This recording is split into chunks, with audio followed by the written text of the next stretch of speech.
It still feels like yesterday, even though more than a decade has passed since Detective Miller first called me down to the precinct. I was a young man then, barely 30, full of ambition and the kind of naive confidence only youth can grant. I just started my own private investigation firm, a tiny operation tucked into a forgotten corner of the city, specializing in what I like to call unconventional cases. Mostly that meant tracking down stray cats and convincing teenagers to return stolen lawn gnomes. So when a detective from the homicide division wanted to meet me, I almost laughed. Mr. Thorne, Detective Miller had grunted, not bothering with pleasantries as he gestured me into a cramped, windowless interview room. He was a mountain of a man, all gruff exterior and tired eyes, but there was a sharpness behind them that I learned to respect.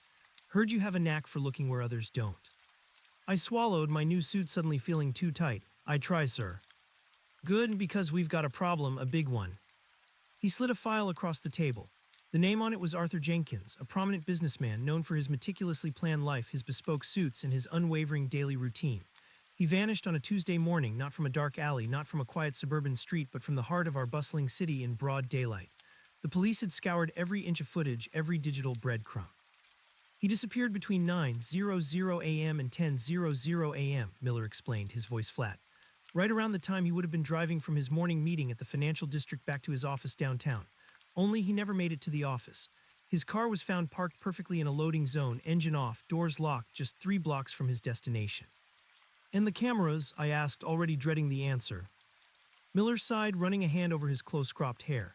That's the kicker, Thorne. Every single camera on that route, every traffic camera, every storefront CCTV, every ATM cam shows Jenkins driving his usual route. He passes the intersection of 5th and Elm at 8:59 a.m., visible as a clear, crisp image. Then nothing for an entire hour. No trace of him or his vehicle until 10:01 a.m., when his car suddenly reappears on a different camera, parked as I described. I leaned forward, a prickle of unease running down my spine. So the car vanished and reappeared, or just him? The car was there the whole time, Miller clarified, tapping a map on the table. Our patrol units were on 4th Street at 9:15 a.m., at 9:30 a.m., at 9:45 a.m. It's a busy street, but no one saw anything unusual. No one saw him get out. No one saw anyone near the car. It's like the entire block went blind for 60 minutes. He paused, letting that sink in. We've got footage from the surrounding streets too, nothing suspicious. It's almost as if the cameras themselves and the people watching them were carefully bypassed or controlled. Someone knew the blind spots, the exact rotation schedules, the lag times, knew them too well. My mind, still accustomed to tracking fluffy felines, struggled to grasp the enormity of it. An hour gone, a man gone, in the middle of a metropolis. We need a fresh set of eyes, Thorne, Miller said, his gaze fixed on mine. Someone who thinks outside the box, someone who doesn't assume logic where there is none. We've exhausted every conventional lead. Every witness claims they saw nothing. Every piece of footage from before and after is perfectly normal. It's that missing hour, that impossible blank, that's driving us insane. He picked up a small, folded newspaper clipping from the file and slid it to me.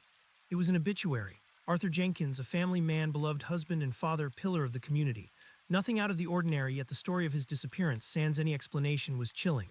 It spoke of a world where the very fabric of reality could fray, where a man could simply cease to be, right under the unblinking eye of the city.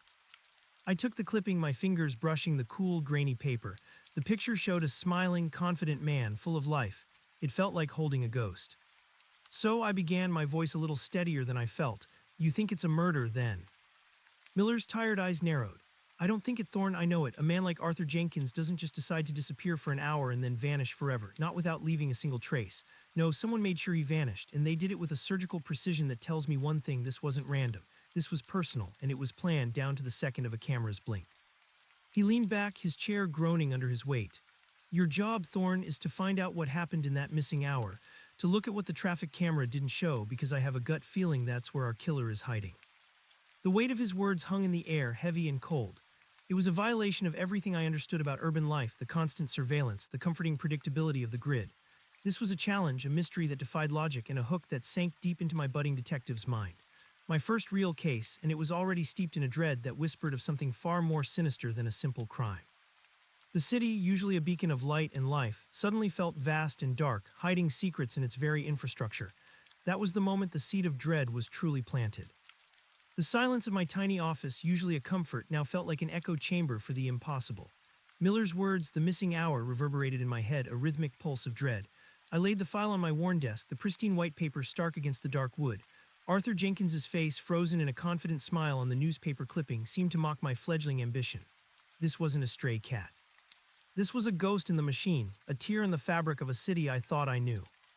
I spent the rest of that day and much of the night simply reading. I devoured every page of the police report, every witness statement, every pixelated still from the surveillance footage. Miller hadn't exaggerated. The detail was exhaustive, bordering on obsessive. They'd logged everything, the make and model of every car that passed through the intersections before and after the critical window, the names of every pedestrian identified, even the weather conditions clear, mild, typical autumn day. Yet the core problem remained. Jenkins drove past 5th and Elm at 8:59 a.m. His car appeared on a different camera at 10:01 a.m., parked 3 blocks away. In between, nothing, a perfect, unblemished void. My initial confidence, the kind that came from solving minor neighborhood mysteries, evaporated under the sheer weight of the impossible. This wasn't a puzzle with missing pieces, it was a puzzle where the entire middle section had been meticulously excised. How did you investigate something that wasn't there? How did you question an absence? Sleep offered no respite. My dreams were a chaotic montage of flashing traffic lights, empty streets, and Jenkins's smiling face fading into static. I woke with a jolt, the early morning light barely piercing my blinds, a cold sweat clinging to me. This case wasn't just a challenge, it was an obsession waiting to happen. I decided to start with the most basic, most rudimentary step, retracing Jenkins's route myself. The police had done it, of course, probably dozens of times with their precise measurements and digital recreations. But I needed to feel it, to walk in Jenkins's phantom footsteps, to stand on that impossible street. The next morning, I drove my beat-up sedan, a stark contrast to Jenkins's luxury vehicle, to the financial district. The city was already buzzing, a symphony of horns, hurried footsteps, and distant sirens. I parked a few blocks from where Jenkins's morning meeting had supposedly ended and began to walk his route, clocking the time, trying to imagine the mundane normalcy of his journey. The intersection of 5th and Elm was a sprawling junction, a nerve center of urban activity. Traffic flowed in a constant stream, pedestrians hurried across crosswalks, and the metallic glint of CCTV cameras glinted from every pole and building facade. I stood there, right where Jenkins's car had last been clearly visible. From here, his office was a mere 15-minute drive under normal conditions. I walked the 3 blocks from 5th and Elm to the loading zone where his car had reappeared. It was a busy stretch of road, 4th Street, lined with a mix of office buildings, a bustling deli, a small bookstore, and a dry cleaner. I paced it slowly, deliberately, trying to absorb every detail. The loading zone was tucked between a massive glass-fronted bank and an old, red-brick building housing legal offices. It was an active area, not some forgotten alley. How could a car sit there for an hour, potentially, and a man vanish from it, without a single soul noticing? My first instinctual thought was misdirection. If the cameras were so carefully bypassed, maybe the attention of the people was too. Was there an event, a diversion? The police reports listed nothing. No parades, no street performers, no major accidents that could draw eyes away. Just a normal Tuesday morning. I decided to try the unconventional approach Miller had hinted at. The police had interviewed everyone formally. I'd try informal chats. I started with the deli, the scent of fresh coffee and bagels, a comforting contrast to the cold uncertainty of the case. "Morning," I said to the woman behind the counter, a woman with kind eyes and a name tag that read Maria. "Busy morning as usual." Maria nodded, wiping down the counter. "Always this time of day, lunch rush will be starting soon." "I'm actually working on something, a sort of historical project about the neighborhood," I improvised, trying to sound casual. "Trying to piece together what things were like around here, say, 10 years ago, specifically on Tuesday mornings." Maria chuckled. 10 years. Goodness, not much changes around here, darling. Same faces, same rush, people always in a hurry. You don't recall anything unusual from around then? Maybe a specific Tuesday morning a decade back, something that might have stood out." She frowned, thinking, unusual, oh, I suppose every day has its little quirks. A spill, a fight, someone losing their wallet, but nothing that sticks in the mind for 10 years, not really. She paused, then offered, "There was that big corporate executive, Mr. Jenkins, who vanished, wasn't there? That was a strange one. He used to come in here sometimes for his coffee." "Yes, exactly," I said, trying to keep my voice even. "That's actually part of my historical research. Do you remember anything about that day, the day he disappeared?" Maria's brow furrowed. "I remember everyone talking about it, big news, but on the day itself, I remember it being, well, normal. That's what was so odd about it. No one saw anything. We were busy. The street was busy. How does a man just poof?" She snapped her fingers. "It was just like any other Tuesday. I certainly didn't see anything out of the ordinary on the street. If something big had happened, a crash or a commotion, I'd have noticed." I thanked her, bought a coffee I didn't want, and moved on to the bookstore. The owner, a thin, spectacled man named Mr. Henderson, was equally unhelpful. He remembered Jenkins as a regular, a man who always bought a newspaper and occasionally a history book. "A creature of habit, Mr. Jenkins," Henderson mused, dusting a shelf. "Always the same routine. That's why his vanishing was so unsettling. It defied logic. But did I see anything? No, the shop was quiet then, early morning. I was in the back, sorting a delivery. My young assistant was at the front, but she didn't see anything either, and she's long since moved away. My attempts to find a spontaneous, forgotten detail were hitting a brick wall.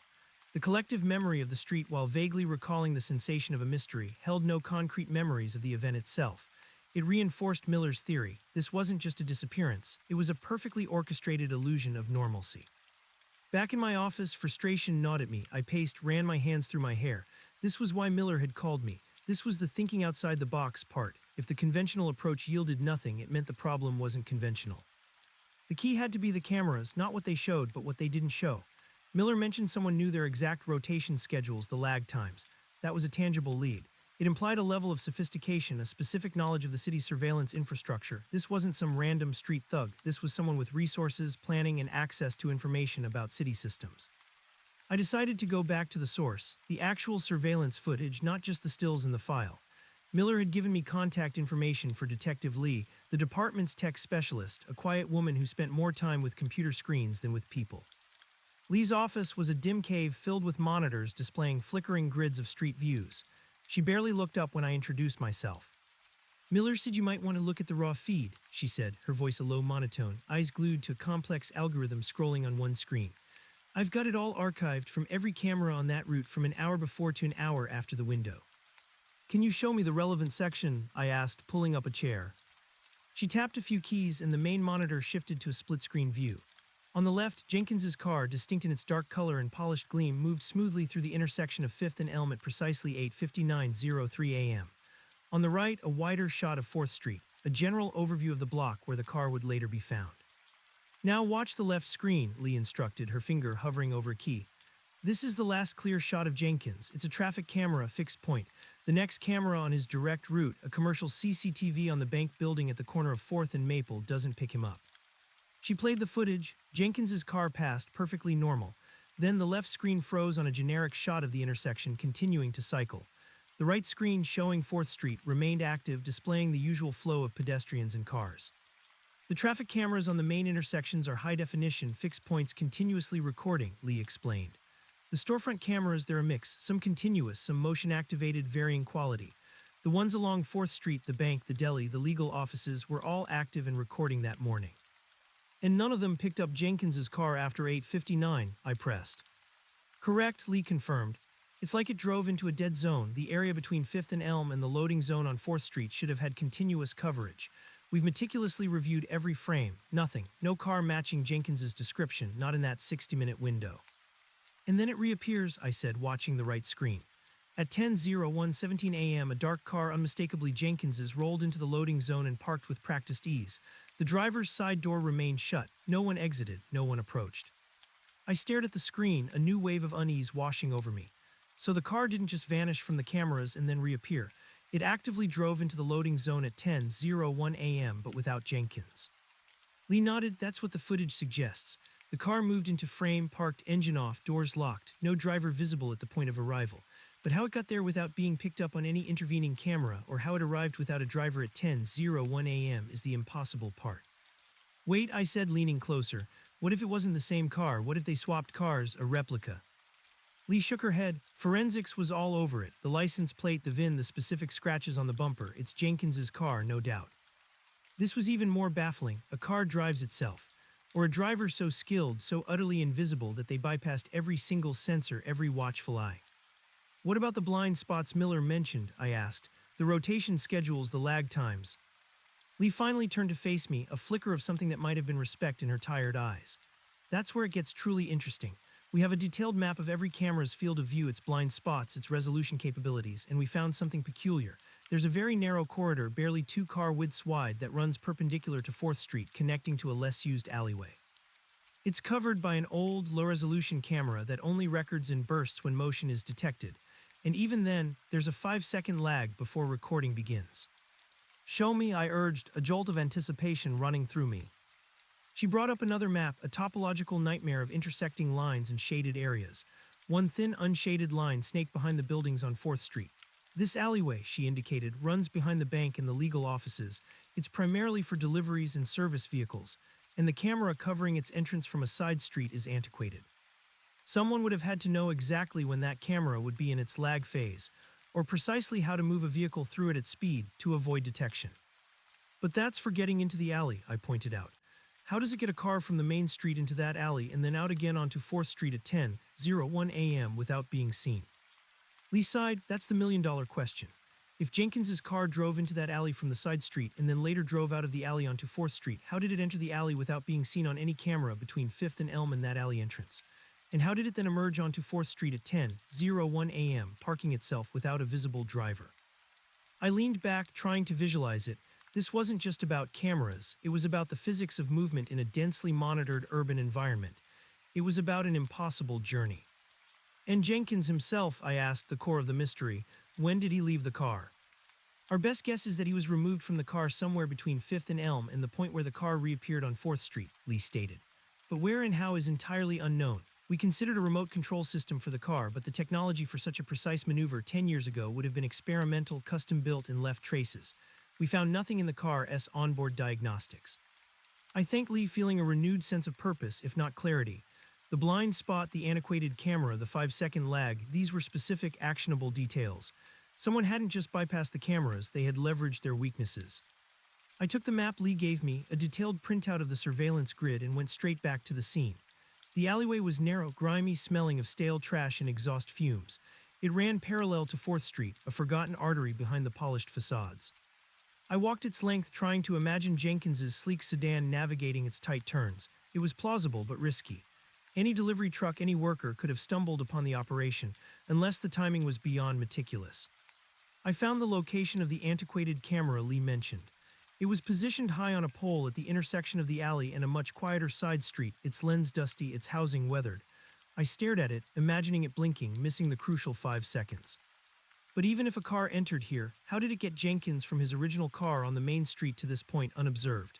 And then how did the car exit onto 4th Street, seemingly driverless, at 10:01 a.m.? The only way the car could have gotten from the main street, where Jenkins was last seen at 8:59 a.m., into this alley and then back out onto 4th Street at 10:01 a.m., was if it made the intervening journey entirely unseen. This meant a complete bypass of the main street cameras. My mind started working through scenarios, wild and improbable. 1. A quick swap. Jenkins's car pulls over briefly on the main street, a replica takes its place, and Jenkins is taken from his original car. But this would require a near-perfect replica in broad daylight and someone to drive the original car away. And no witnesses. 2. The car was never on the main street. What if Jenkins's car was somehow diverted before 5th and Elm, and the image at 8:59 a.m. was faked? But Lee said the footage was clean, continuous.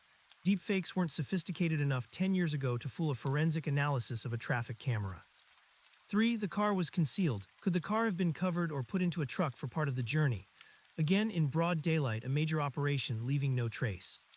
No, the most consistent theory, given the blind spot in the alley, was that Jenkins's car with him inside somehow exited the main route and entered that alley, all while remaining unseen. And then at 10:01 a.m., the same car, now without Jenkins, emerged. This implied a hidden point of egress from the main street, but 4th Street was solid buildings. No open lots, no easily accessible side routes, other than the one the police had already identified as being too far away from the initial disappearance point. Unless there was something inside one of those buildings. A garage, a loading dock, a private entrance that allowed a vehicle to move from the main street directly into a building, and then perhaps connect to the alley system behind the buildings. I walked the length of 4th Street again, paying close attention to the buildings themselves. The bank, solid and impenetrable, the legal offices, an old red brick building, a few smaller storefronts, and then at the very end of the block, before the next major intersection, a relatively nondescript, larger building, seemingly office space with a wide metallic garage door. It looked like a standard underground parking entrance for employees. My heart quickened. This was directly across from the loading zone where Jenkins's car had reappeared, and crucially it was on the same side of the street as the main flow of traffic, meaning a car could easily turn into it. I checked the map Lee had given me. This garage entrance was not explicitly marked as a surveillance blind spot, but the angle of the main traffic cameras meant that a car turning sharply into it might be partially obscured, especially if the timing was precise with other vehicles. More importantly, what happened inside that garage would be entirely off camera. I called Miller. Detective, I need to know about the building at 1275 4th Street, the one with the underground garage entrance. Was it investigated? Miller's gruff voice crackled on the phone. Thorne, the office is there. Yeah, we checked all the businesses, all employees accounted for, nothing suspicious. What about the garage itself? I pressed. The underground parking. Was the CCTV footage from inside the garage reviewed, the entrance and exit points? There was a pause on Miller's end. I'll have to check the report. Most of those private building cameras are low priority if nothing suspicious is flagged externally. Why? What are you thinking? I'm thinking Jenkins's car didn't just vanish from the street, I said, looking at the building. I think it drove into that garage, and maybe, just maybe, it then connected to that alleyway Lee told me about, allowing for a covert transit. It would explain how the car vanished from the main street without being seen and then reappeared, seemingly driverless, at 10:01 a.m. after Jenkins had been removed. Miller was silent for a moment. A private garage connected to the alley, a 10-year-old building, not much tech. That's a possibility we might have overlooked in our initial sweep. We focus so much on the public street. Good work, Thorne. I'll send a team to pull those internal building logs and any archived CCTV from that garage. It'll take some time to get warrants if they didn't cooperate fully back then. I hung up, a strange mix of hope and renewed dread stirring within me. Hope that I had found a potential crack in the impenetrable wall of this mystery. Dread because if this was the mechanism, it pointed to a level of foreknowledge and access that was truly chilling. Someone connected to that building, perhaps even owning it, or having significant influence there, would be involved. While I waited for Miller's team to act, I decided to do some more digging on the building itself. A quick search revealed it housed several smaller businesses, an accounting firm, a software development startup, a consulting agency, and intriguingly a small, discreet security solutions company called Sentinel Shield. My eyes narrowed. Sentinel Shield, a security company. They would know about cameras, about blind spots, about city surveillance. This was a significant detail. Could someone connected to them have used their expertise to orchestrate Jenkins's disappearance? I found an old business registry for Sentinel Shield, dating back a decade. The founder and CEO was listed as a man named Elias Vance. The description of the company emphasized bespoke security protocols for high-net-worth individuals and sensitive corporate assets. This was precisely the kind of expertise needed for such a meticulously planned disappearance.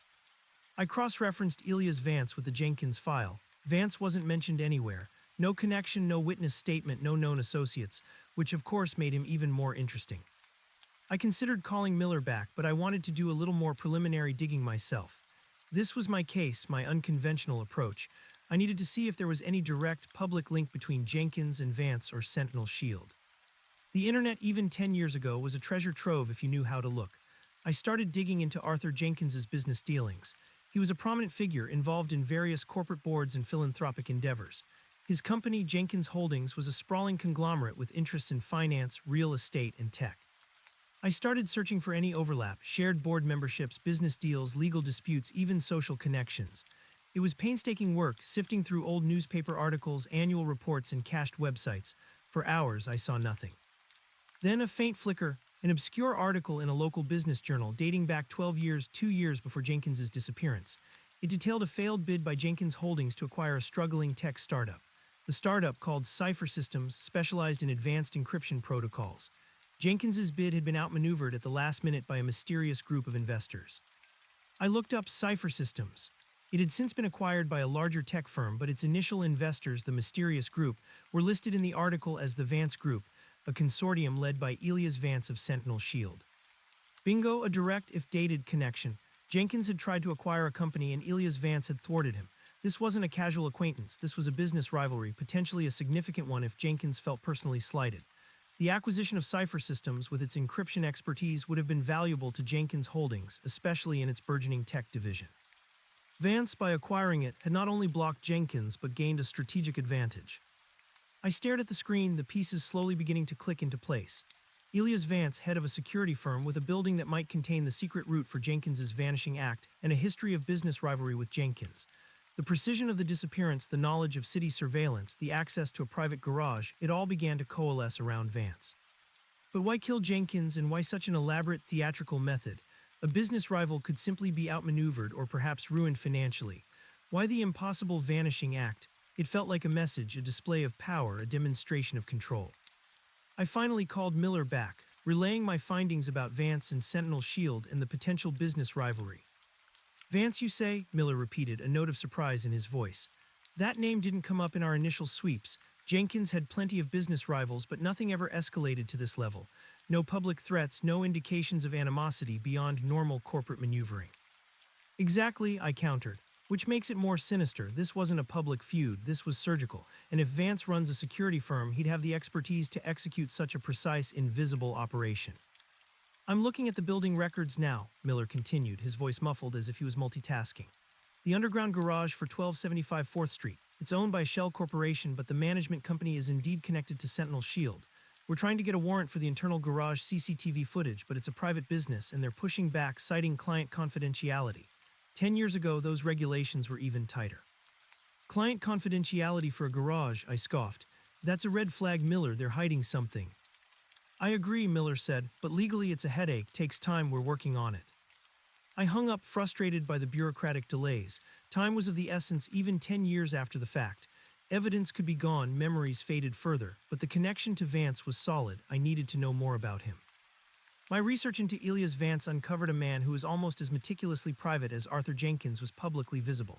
Vance rarely gave interviews, kept a low public profile, and his company Sentinel Shield handled its clients with an almost paranoid level of discretion. He was known in industry circles as brilliant, ruthless, and utterly obsessed with security and privacy. He had a reputation for anticipating vulnerabilities before they even became apparent. This description fit the profile of Jenkins's vanishing act perfectly. Someone who could see the invisible gaps, exploit the unseen weaknesses.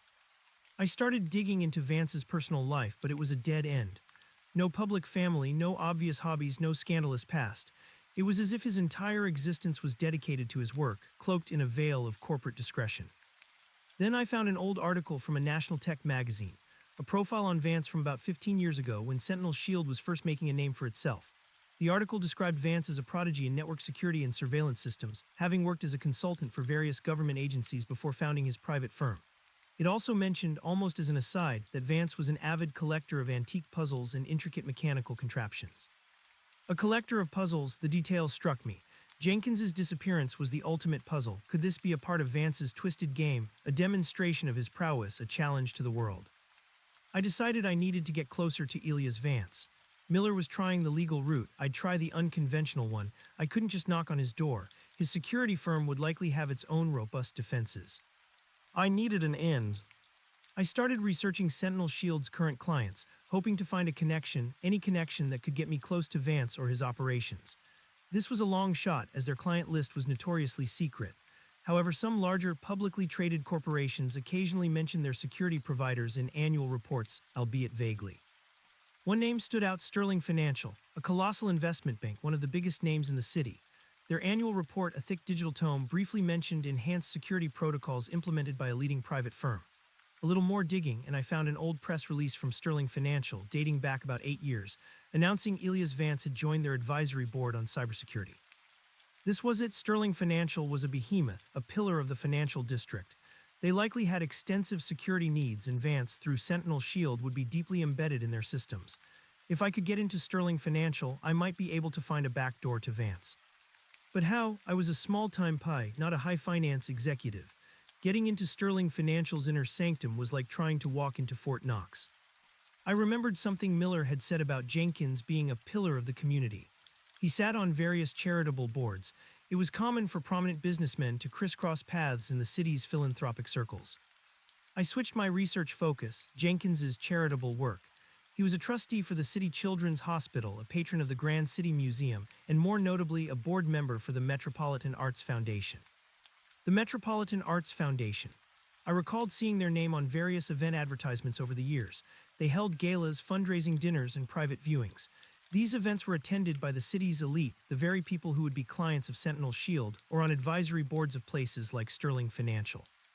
Perhaps Elias Vance, despite his reclusive nature, would occasionally attend such events, if only to network or maintain appearances for his high-profile clients. It was a long shot, but it was my best bet for a direct, unmonitored encounter. I checked their upcoming calendar. A major fundraiser was scheduled for the following month, a black-tie gala at the Grand City Museum. The guest list would be exclusive, but not entirely impenetrable if you knew the right angles. I needed a cover, an excuse to be there, and perhaps a reason for Vance to even glance my way. A small-time pie wouldn't cut it. I needed to appear connected. I thought about my own meager network. My previous cases, while trivial, had put me in touch with a few eccentric but well-connected individuals. One of them was Mrs. Eleanor Finch, a formidable old woman whose prized Persian cat I had once rescued from a precarious perch atop the city's tallest skyscraper. Mrs. Finch was a formidable socialite, known for her sharp wit and even sharper tongue and her deep connections to the city's old money. She owed me a favor. I called her. It took 3 attempts in the precise wording of my request. implying a matter of grave social injustice, rather than a criminal investigation, but she finally agreed to get me an invitation. "You're attending the Metropolitan Arts Foundation Gala with me, dear," she announced with a theatrical sigh. "I'll tell everyone you're my brilliant, if slightly bohemian, nephew from out of town, a budding art critic with a fascinating, if unmentionable, past. It will be scandalous, an excellent cover." I swallowed, imagining the ordeal, but it was my best shot. The month leading up to the gala was a flurry of uncomfortable preparations. I had to acquire a tuxedo, polish my social skills such as they were, and learn enough about modern art to hold a conversation without embarrassing Mrs. Finch. More importantly, I immersed myself even further into the Jenkins case, trying to predict Vance's behavior, his motivations. I reviewed every detail again. Jenkins was a man of routine. He vanished on a Tuesday morning. The time window 9:00 a.m. to 10:00 a.m. was specific. This wasn't a random snatch, it was precise. What if the exact time was crucial, not just for camera schedules, but for something else? A delivery schedule, a change in building staff, a specific moment of vulnerability. I remembered a small detail from the police report, a daily coffee cart that stopped on 4th Street right near the loading zone between 9:30 a.m. and 10:00 a.m. It was a regular feature well known to the local businesses. The police had interviewed the vendor, who remembered nothing out of the ordinary, just the usual morning rush. But what if the coffee cart was part of the plan, a distraction, or even a cover? It would create a minor obstruction, a slight diversion of pedestrian flow, just enough to obscure a brief, crucial maneuver. And the vendor, focused on his sales, would be unlikely to notice a covert operation. The day of the gala arrived. I stood awkwardly in a rented tuxedo, feeling like an imposter. Mrs. Finch, resplendent in emerald green, introduced me as my brilliant, if notoriously shy nephew Nathaniel Thorne to a bewildering array of city dignitaries. The Grand City Museum was abuzz with chatter, laughter, and the clinking of glasses. I scanned the room, looking for Elias Vance. My research included a few blurry photos of him, so I knew what to look for: a man in his late 40s, prematurely graying at the temples with an intense, watchful gaze. It took almost an hour, but then I saw him. He was standing near a modern sculpture, a minimalist piece of steel and glass, talking quietly with a man I recognized as the CEO of Sterling Financial. Vance was precisely as I imagined, impeccably dressed, reserved, with an air of quiet authority. He exuded intelligence, but also a deep, almost unsettling self-possession. This was my chance. I waited for the Sterling Financial CEO to move on, then slowly, casually made my way towards Vance. I had practiced my approach. I wouldn't mention Jenkins directly. I would try to bait him with a discussion of security, of invisible threats. "Mr. Vance," I began, extending my hand. "Nathaniel Thorne, a great admirer of your work, Mrs. Finch's nephew. I hope you don't mind me intruding." Vance's handshake was firm, brief. His eyes, a startling shade of hazel, met mine with an unnerving intensity. They seemed to assess, to probe, in a fraction of a second. "Mr. Thorne, a pleasure. I wasn't aware a leaner had a nephew interested in security." "Oh, my interests are broad, Mr. Vance," I said, trying to sound as casual as possible. "But I confess the concept of unseen vulnerabilities, the ways in which systems can be bypassed, even when they appear impenetrable, that has always fascinated me, especially in an urban environment. The way a city hides its secrets, even under constant surveillance." Vance's expression remained neutral, but I detected a subtle shift, a tightening around his eyes. "Indeed, a city is a complex organism, Mr. Thorne. Its apparent order is merely a thin veneer over a chaotic undercurrent, and any system." "Indeed, a city is a complex organism, Mr. Thorne. Its apparent order is merely a thin veneer over a chaotic undercurrent, and any system, no matter how robust, has its inherent weaknesses. To truly understand security, one must first understand vulnerability." Vance's voice was smooth, almost hypnotic, but his gaze remained unblinking, analytical. It felt less like a conversation and more like an assessment. "And what brings you to such philosophical contemplations tonight, Mr. Thorne? Are you in the security business yourself?" I managed a slight smile, trying to project a casual academic curiosity. "More of an observer, Mr. Vance. I find myself drawn to patterns, to anomalies. The idea that something could simply disappear from plain sight in a world supposedly blanketed by watchful eyes. It's a compelling paradox." Vance's lips curved upwards, a faint, almost imperceptible movement. "A compelling paradox, as you say, but nothing truly disappears, Mr. Thorne. It merely changes form or location. The trick is knowing how it changes and where it goes. The perception of disappearance is often the most potent form of control." His words sent a shiver down my spine. "Control," I echoed, trying to maintain my composure. "You believe these vanishings are a form of control?" "Of course," Vance replied, his tone even, almost pedagogical. "To make something vanish utterly, without a trace, without a witness, without a single conventional explanation, is to demonstrate absolute power. It's a statement, a message. not to the one who vanished, for they are beyond receiving it, but to those who remain, to the system that failed to prevent it. He took a sip of champagne, his eyes still fixed on mine. It suggests a mastery of observation, does it not? A deeper understanding of the blind spots, not just in technology, but in human perception itself. Most people see what they expect to see or what they are allowed to see. Very few truly observe. I felt a surge of adrenaline. He was practically describing Jenkins's case. Was this a confession or a calculated taunt? And you, Mr. Vance, I pressed, trying to match his intensity, do you consider yourself one of those who truly observe? Before he could answer, a hand descended on my shoulder, firm and unmistakable. Nathaniel, dear boy, there you are, charming the very brilliant Mr. Vance. You must forgive my nephew Ilias, Mrs. Finch interjected, her voice a theatrical purr. He has an insatiable curiosity, inherited from his rather eccentric great aunt, I suspect, always asking the most pointed questions. She gave me a conspiratorial wink.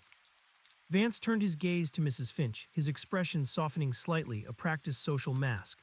Eleanor, always a pleasure. Your nephew and I were having a fascinating discussion about the nature of observation.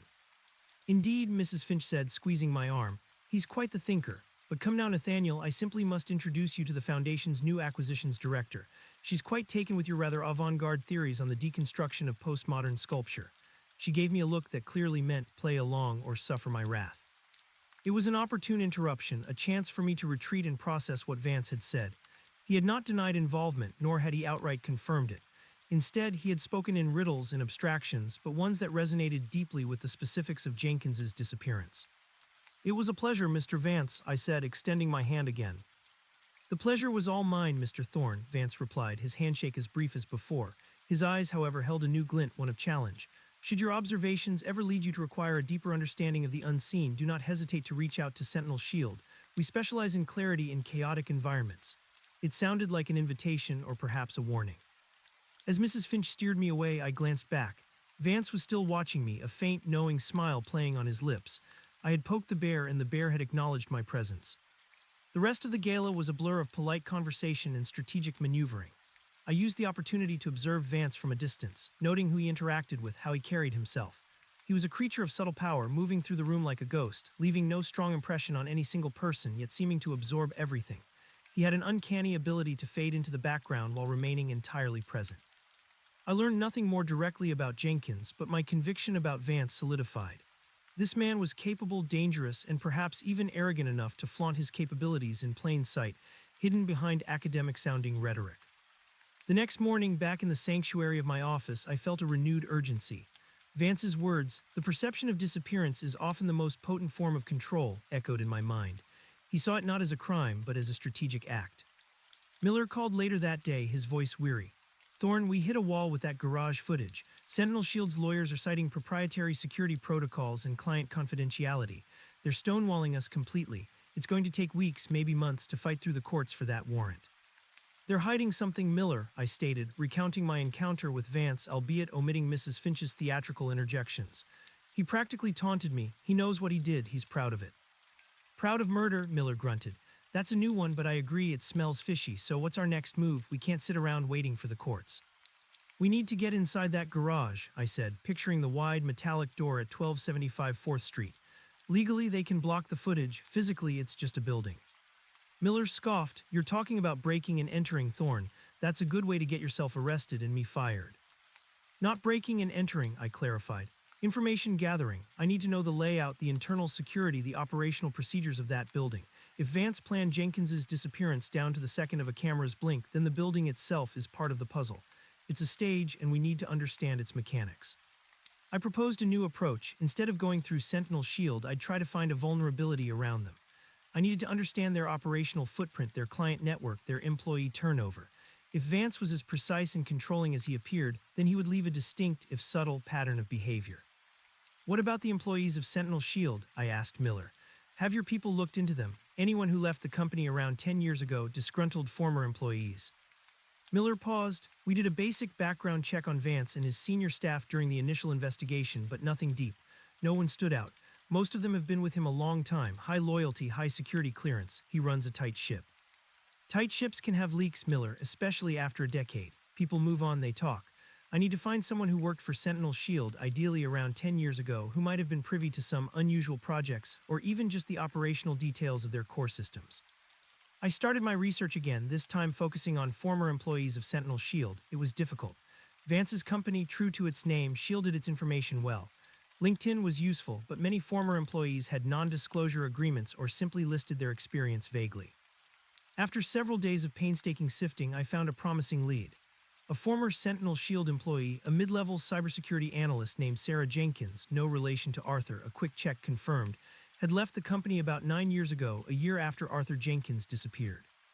Her LinkedIn profile mentioned a shift in career focus, moving from corporate security to digital ethics and open-source intelligence.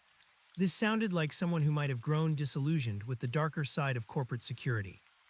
Her profile indicated she was now a lecturer at a small, progressive university across the state and occasionally contributed to online forums discussing privacy and data rights.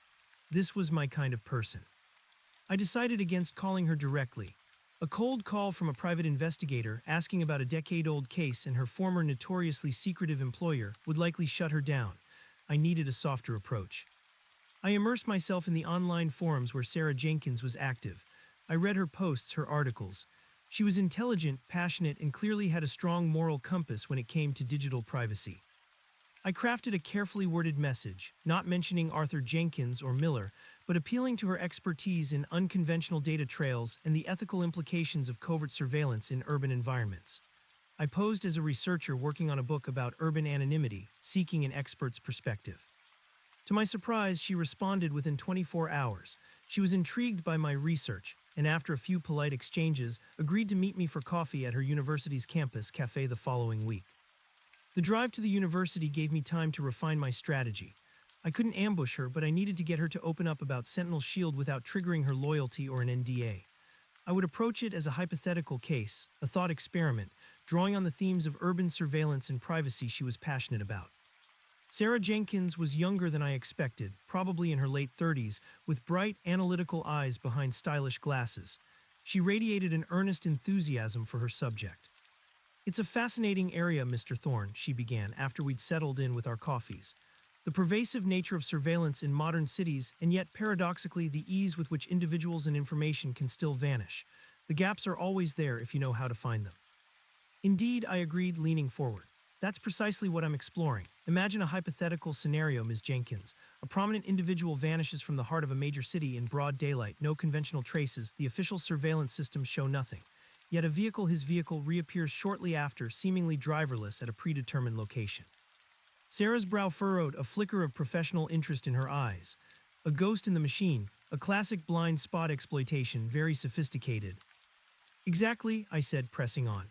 "Now assume this individual had a powerful business rival, someone with deep expertise in security systems, and access to a specific building on the route where the vanishing occurred, a building with an underground garage that might connect to the city's lesser-known service alleyways." I watched her carefully. Her expression remained neutral, but I could sense a subtle tension in her posture. "That paints a very specific picture," she observed, her voice quieter now. "Such an operation would require intimate knowledge of the target's routine, the city's surveillance infrastructure, both public and private, and crucially access to a secure covert transit point. A private garage connected to a service alley would be ideal." "And what about the reappearance of the car, driverless?" I asked. "How would that be achieved 10 years ago?" She paused, sipping her coffee. "Remote control technology for vehicles was nascent back then, but not impossible. It would have to be custom-built, highly sophisticated, and integrated directly into the car's systems. The kind of tech a specialized security firm, perhaps one with a strong R&D division, could develop for a very high-value client or a proprietary project." I cleared my throat. And if this hypothetical security firm, let's call it Sentinel, had a CEO known for his ruthless precision and his obsession with anticipating vulnerabilities? Sarah finally met my gaze directly, her eyes sharp. "You're not talking about a hypothetical scenario, are you, Mr. Thorne? You're talking about Arthur Jenkins and Elias Vance." My heart skipped a beat. She knew. "You worked for Sentinel Shield, Ms. Jenkins," I said softly. "You left a year after Jenkins disappeared." She sighed, a long, weary exhalation. "I knew it was coming. I've always wondered if someone would connect the dots. I left Sentinel Shield because I started to see the ethical lines blur. Elias Vance is brilliant, terrifyingly so. He built Sentinel Shield on the premise of predicting and exploiting vulnerabilities. He used to say, to truly secure, you must first understand how to utterly compromise. He meant it not just for systems, but for people." "Did you ever hear anything," I asked, my voice barely a whisper, "about Arthur Jenkins, or about any unusual projects around that time?" She hesitated, looking around the bustling cafe as if afraid of being overheard. Not directly, Vance was extremely compartmentalized. His personal projects, the truly sensitive ones, were handled by a very small, trusted inner circle, but the whispers, the atmosphere in the office had changed after Jenkins vanished. There was an almost celebratory air among a certain faction of senior staff, a sense of having pulled off something impossible. Vance himself was even more focused, more intense. He spoke cryptically about demonstrations of capability and recalibrating the perceived limits of control.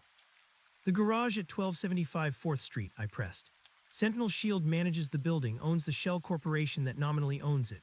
Did you ever work on any projects related to that building's internal security, specifically the underground garage or its connection to the alleyways? Her eyes widened slightly. The West Wing Annex, that's what we called it internally, it was Vance's private sandbox. He had a dedicated team working on advanced, often experimental systems there. Very little of it was officially documented. I heard rumors of a specialized vehicle bay designed for discrete transfers, and a covert link to the old service tunnel network that runs beneath that section of the city, originally for pneumatic mail, then for utility access. Most of it's decommissioned now, but some sections are still accessible if you know how. A service tunnel network. This was a game changer. It wasn't just an alley, it was a hidden subterranean world. Discrete transfers, I asked. What kind of transfers? Anything sensitive, she replied, her voice strained. Valuables, data, sometimes personnel. The goal was always to bypass conventional surveillance to create an invisible pathway. Vance was obsessed with it. He wanted to prove that absolute anonymity was achievable, even in the most surveilled urban landscapes. And the car, Ms. Jenkins, the driverless car that reappeared. Did Sentinel Shield have the capability to create such a system 10 years ago? She nodded slowly. Vance had a small, brilliant team, primarily from the Cypher Systems acquisition, working on advanced robotics and automation. He wanted to integrate it with security protocols. A car that could operate autonomously, precisely under specific conditions, yes, that was well within their theoretical capabilities. If Vance wanted it, he'd find a way to build it. Why, I asked, the question hanging heavy in the air. Why go to such extreme lengths? Why Jenkins? And why this impossible method? Sarah looked out the window, her gaze distant. Vance believed Jenkins represented everything he despised. Jenkins was a public figure, a symbol of transparent, predictable power. Vance, on the other hand, reveled in unseen influence in the power of the shadow. He viewed Jenkins's attempt to acquire Cypher Systems as a direct challenge not just to his business but to his philosophy. Jenkins tried to acquire a company that Vance saw as his intellectual property, his future. And Vance never forgave challenges to his domain. So it was a personal vendetta, I murmured, but disguised as a technical demonstration. Precisely, she said, turning back to me, her eyes filled with a sad understanding. For Vance, it was a masterpiece, a perfect demonstration of his ability to make someone vanish not just from the city but from the collective consciousness of its surveillance. He didn't want to just kill Arthur Jenkins, he wanted to erase him. To make him a ghost, a legend whispered about in police precincts, an unsolvable riddle, a testament to his own unparalleled skill. She suddenly looked exhausted. I've told you what I can, Mr. Thorne. This conversation, it puts me at risk. Vance doesn't tolerate disloyalty. He has eyes everywhere. Thank you, Ms. Jenkins, I said genuinely. You've given me a lot to go on. Your insights are invaluable. I left the university cafe with a clearer picture and a renewed sense of dread. Vance hadn't just murdered Jenkins. He had made him disappear as an art form, a macabre statement of control. And he had done it using a network of hidden infrastructure, a remote-controlled car, and the precise exploitation of surveillance blind spots, all orchestrated from his private annex. My next call was to Miller. He listened, silent for a long moment, as I relayed Sarah Jenkins's information, especially the mention of the West Wing Annex, the specialized vehicle bay, and the decommissioned service tunnels beneath the city. Service tunnels, Miller grunted, a new note of surprise in his voice. We looked into the utility maps, but those old pneumatic mail tunnels, they're mostly abandoned, filled in. No one would think to check them for active use. Vance would, I said. He's a man who understands how to leverage forgotten infrastructure. The West Wing Annex in the 1275 4th Street building is our target, Miller. That's where Jenkins was taken. That's where the car was remotely controlled from. And that's where the evidence of Vance's masterpiece is hidden. Miller was quiet again, digesting the information. All right, Thorne, this changes things. Sarah Jenkins's testimony, even if informal, gives us enough to push harder for that warrant. The talk of proprietary security protocols will look a lot less credible when we're citing an internal whistleblower and a potential network of covert tunnels. He promised to fast-track the warrant request, pulling in additional resources from the district attorney's office. But Thorne, he cautioned, Vance is a formidable adversary. He's been operating in the shadows for a decade untouched. If he sensed you were digging this deep, he'll be on guard. Be careful. I assured him I would, but I knew Miller was right. Vance's warning at the gala, his subtle invitation to seek clarity from Sentinel's shield, now felt like a very direct challenge. He knew I was investigating and he was watching. While Miller wrestled with the bureaucracy, I decided to do some preliminary reconnaissance of the West Wing Annex. I couldn't just walk in, but I could observe. I spent the next few days in my beat-up sedan, parked strategically in the vicinity of 1275 4th Street. I observed the garage entrance, the side street leading to the alleyway Sarah Jenkins mentioned, and the general flow of traffic and personnel around the building. The garage entrance was a wide, nondescript portal, usually opening and closing swiftly to admit or release vehicles. I noticed a subtle pattern, a slight lull in traffic almost imperceptible around 9:00 a.m. on Tuesdays and again around 10:00 a.m., likely due to a shift change or a specific delivery schedule which could be exploited. I also observed the old, low-resolution camera that Lee had mentioned, covering the alley entrance from the side street. It was still there, still dusty, still seeming to blink on and off with its 5-second lag. It was the perfect gateway to a hidden network.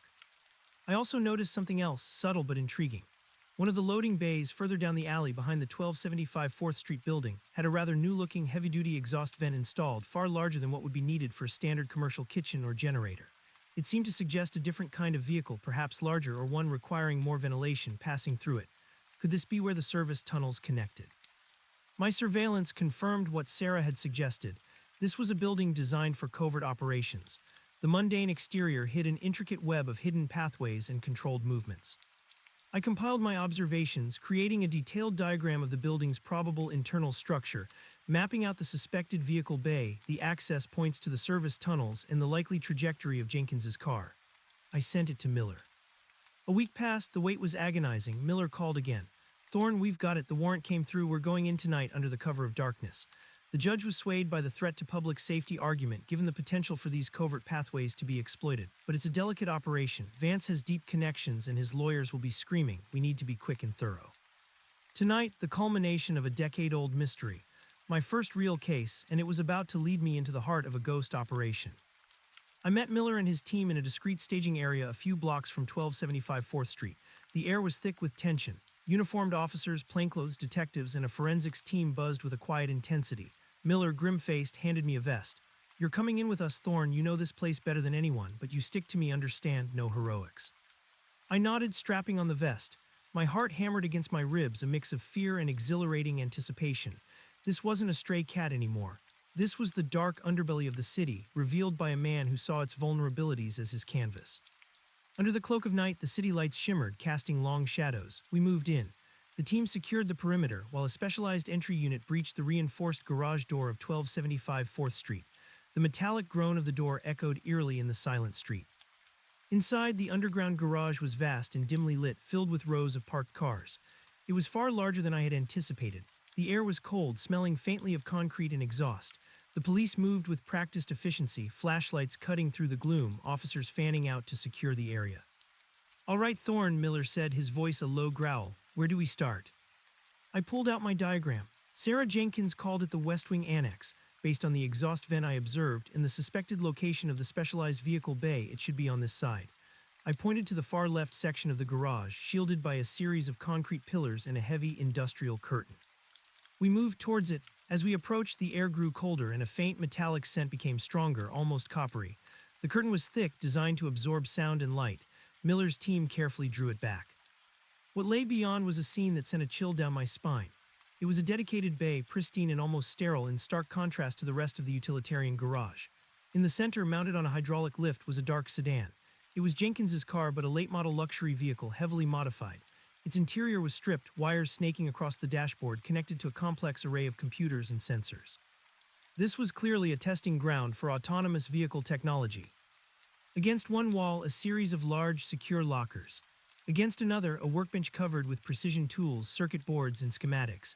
And in the back, obscured by another set of industrial curtains, was a smaller, reinforced door. "That's it," I whispered, pointing to the door. "That's likely the access point to the service tunnels."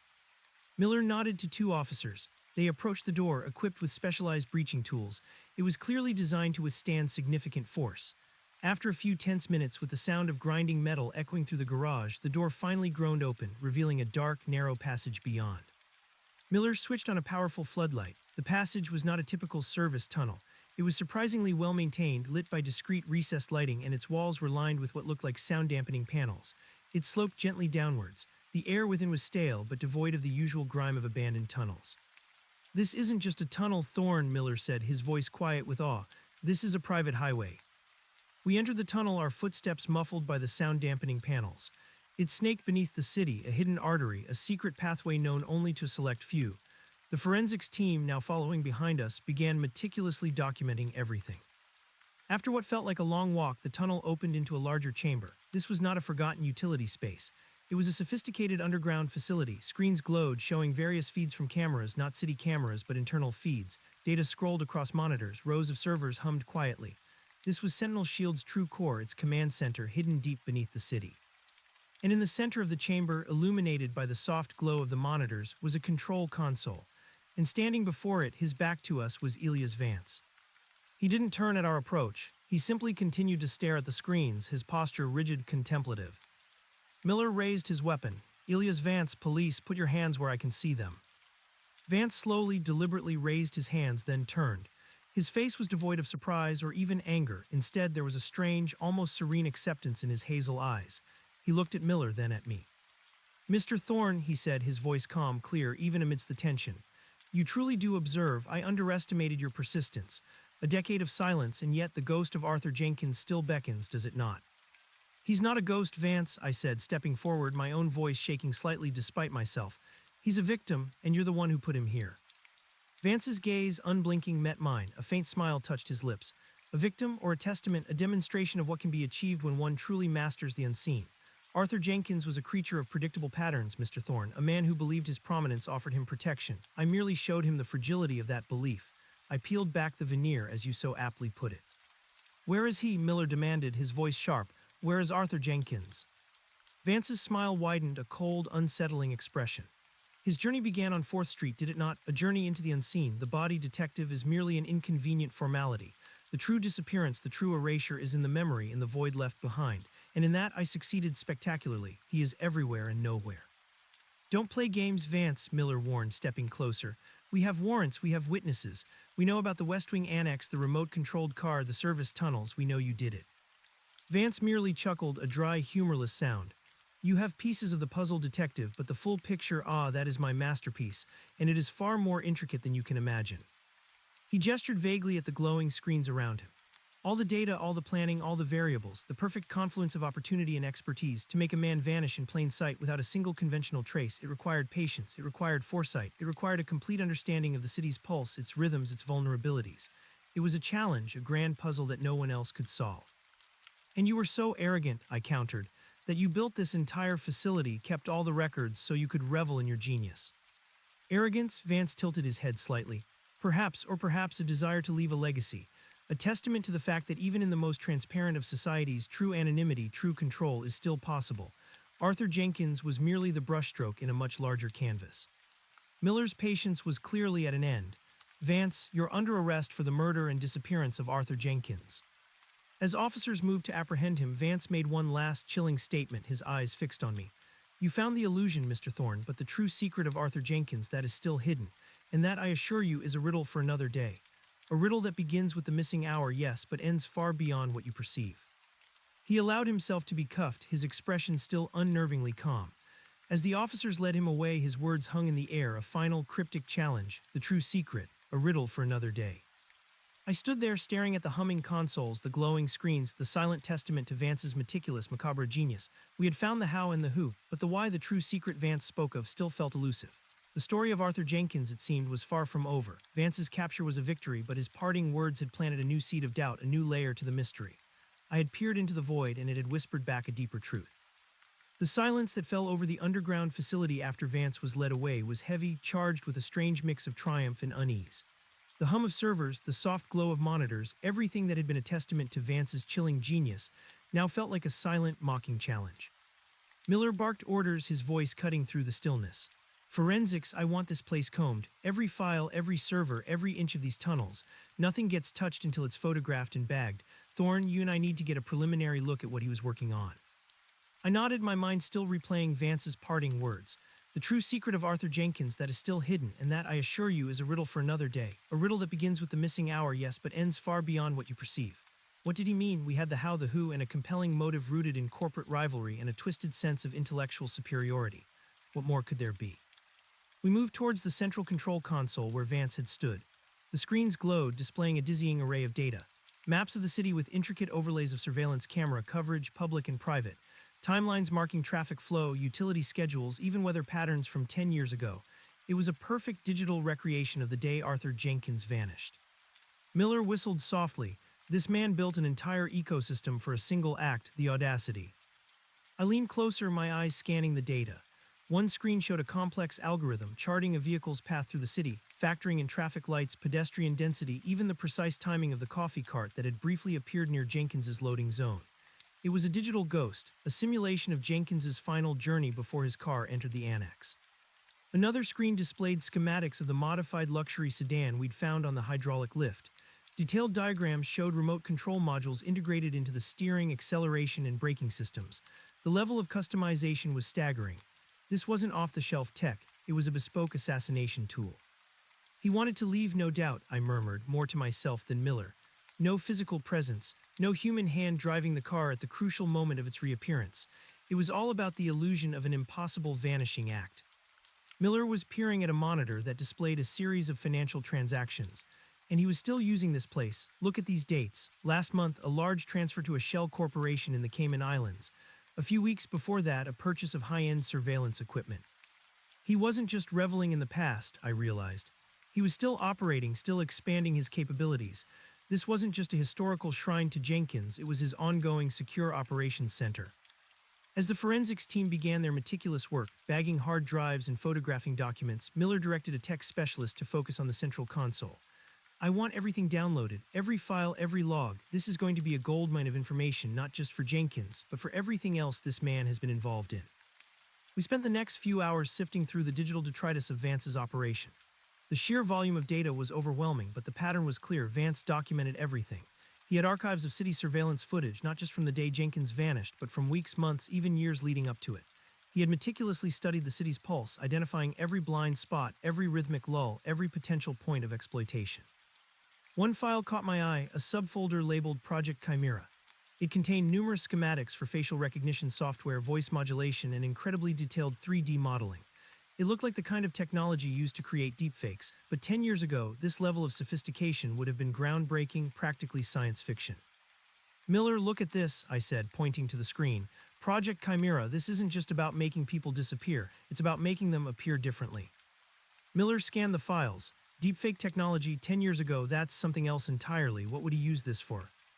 To alter perceptions, I suggested, to create illusions, to manipulate what people think they see. The implications were chilling. If Vance had the ability to create convincing digital replicas of individuals, then the very foundation of observed reality could be called into question. Had he used this on Jenkins, but Lee had said the original footage was clean. The forensics team discovered a secure vault hidden behind a retractable wall. It took them another hour to breach it. Inside, neatly organized, were physical files, ledgers, contracts, and a series of large, bound journals. I picked up one of the journals. It was Vance's personal log, written in a precise, almost clinical hand. The entries detailed his theories on urban vulnerability, his philosophy of control through anonymity, and his meticulous planning for various demonstrations. The first few entries spoke of a deep resentment towards Arthur Jenkins, not just for the cipher system's bid, but for Jenkins's very existence as a public symbol. Vance saw him as a superficial representation of power, whereas Vance himself cultivated the true, unseen power. One entry, dated a week before Jenkins's disappearance, stood out. The final preparations are complete, the stage is set. Arthur Jenkins will become the ultimate proof of concept. His disappearance will not merely be the removal of a physical body, but the erasure of a predictable pattern, a challenge to the very notion of verifiable reality. The missing hour will be a canvas, the city its unsuspecting audience. He will be everywhere and nowhere. The perception of absence will be his most potent legacy, a message to all who believe in the immutable order of things. Project Chimera elements are ready for integration, should the perception management phase require further enhancement. The true riddle begins after the curtain falls. Miller, reading over my shoulder, grimaced. Perception management, what the hell is that supposed to mean? It means he wasn't just trying to make Jenkins vanish physically, I said, connecting it to the Chimera files. He was trying to make him vanish conceptually, to distort the public's understanding of what happened, to make the impossible seem truly impossible beyond explanation. It wasn't just a murder, it was a psychological operation. As the night wore on, the full scope of Vance's operation began to reveal itself. This wasn't just a hidden lair, it was a command center for a master manipulator. The service tunnels didn't just connect to the garage, they branched out, forming a small, private network beneath the financial district, with subtle, camouflaged access points and other properties Vance secretly owned or managed through shell corporations. These were not just forgotten mail tunnels. They had been reinforced, modernized, and fitted with internal surveillance, Vance's private eyes and ears beneath the city. By dawn, the underground facility had been thoroughly documented. Miller ordered Vance to be brought in for a formal interrogation. I insisted on being there. I needed to hear it from him directly to unravel the remaining threads of his cryptic statements. The interrogation room was stark, a steel table, 3 chairs, a two-way mirror. Vance was brought in, cuffed and dressed in a standard-issue jumpsuit. He sat down calmly, his hazel eyes betraying no emotion. He looked like a man who had anticipated this moment for a decade and was prepared. Miller sat opposite him, his posture stiff, projecting authority. I sat to Miller's left, trying to appear less like a pie and more like an observer. "Ilias Vance," Miller began, his voice devoid of the usual police procedural tone. "You've been arrested for the murder and disappearance of Arthur Jenkins." Vance offered a slight, almost polite nod. "Indeed, Detective, as I surmised, Mr. Thorne proved rather persistent." He glanced at me, a flicker of that unsettling challenge in his eyes. "We found your facility," Miller continued. "The West Wing Annex, the remote-controlled car, your journals, your plans." "All part of the demonstration," Vance replied, his voice unnervingly even. "Proof of concept, a legacy." "A legacy of murder," Miller countered, leaning forward. "You lured Arthur Jenkins into that garage, removed him from his car, and then used that remote system to make his car reappear, driverless, creating the illusion of a vanishing act. Where is his body, Vance?" Vance's faint smile returned. "The body, Detective, is an afterthought. The art, the true masterpiece, was the disappearance itself, the intellectual exercise, the demonstration of control over perception." "Don't play games," Miller snapped. "We have everything. We know you did it. Tell us where the body is." Vance sighed, a soft, almost theatrical sound. "You found the how and the who, Detective. You even grasped a portion of the why. But you still haven't truly understood the nature of the masterpiece. The missing hour, as Mr. Thorne so aptly discovered, was merely the overture."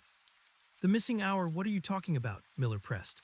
"The 9:00 a.m. to 10:00 a.m. window when Jenkins vanished, that's all we have." Vance chuckled softly. "That's what the cameras showed you, that's what the public perceived. But tell me, Detective, what happened to Arthur Jenkins during that missing hour? Where did he go after he entered my facility?" I felt a sudden jolt. We had focused so much on the moment of disappearance, the transit from the street into the annex, that we hadn't thoroughly explored what happened inside the annex during that hour.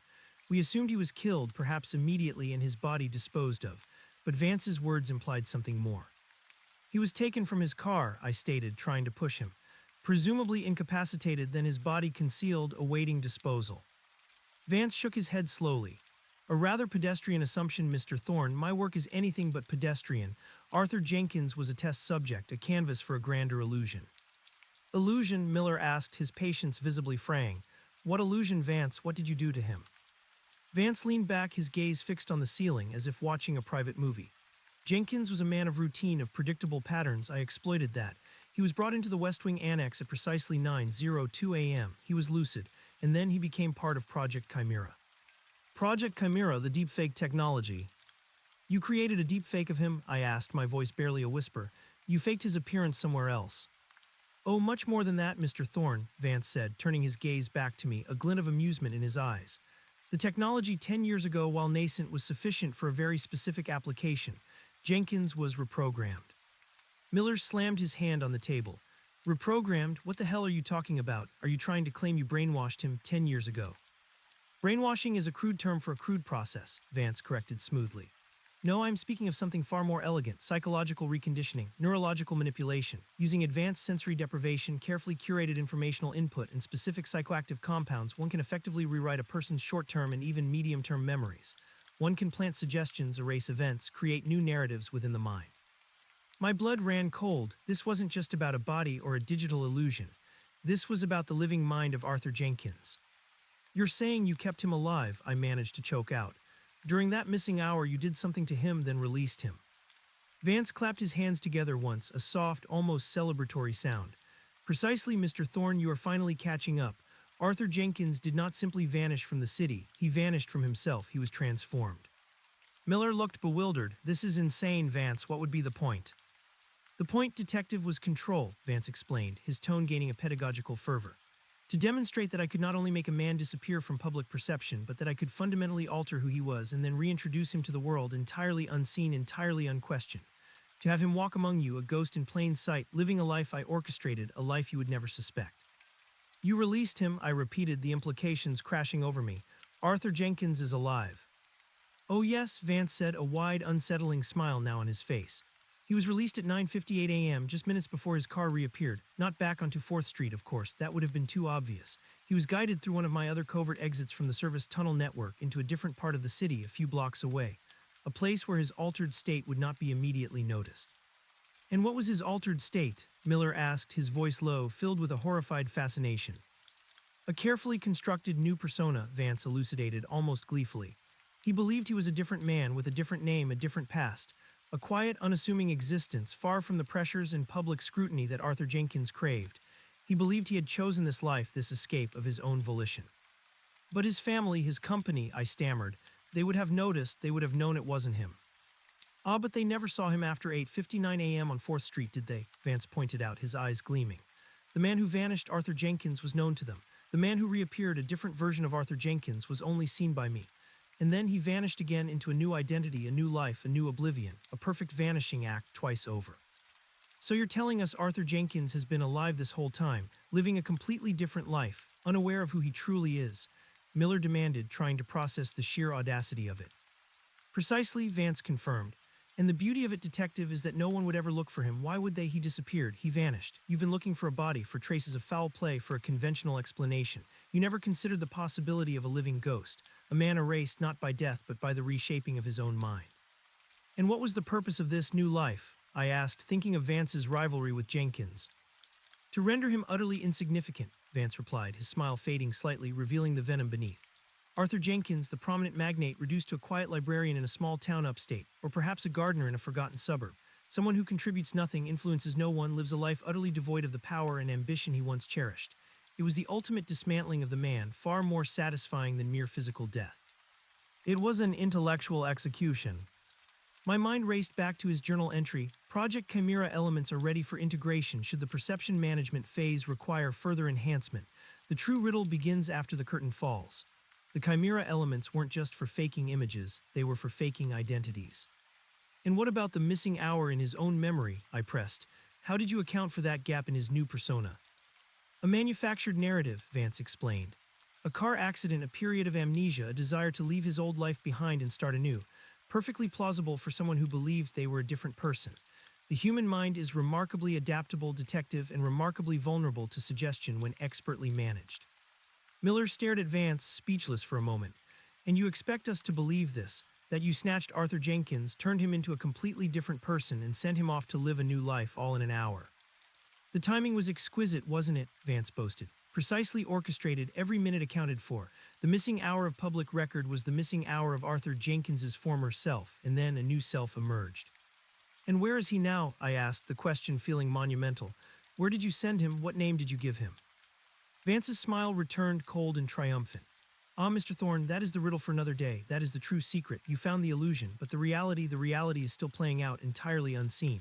To find him, you must understand not just the mechanics of disappearance, but the mechanics of identity. And that, I assure you, is a far more complex puzzle than simply locating a hidden tunnel. Miller stood up, his face grim. We'll find him, Vance. We'll find Arthur Jenkins, and we'll undo whatever twisted thing you've done to him.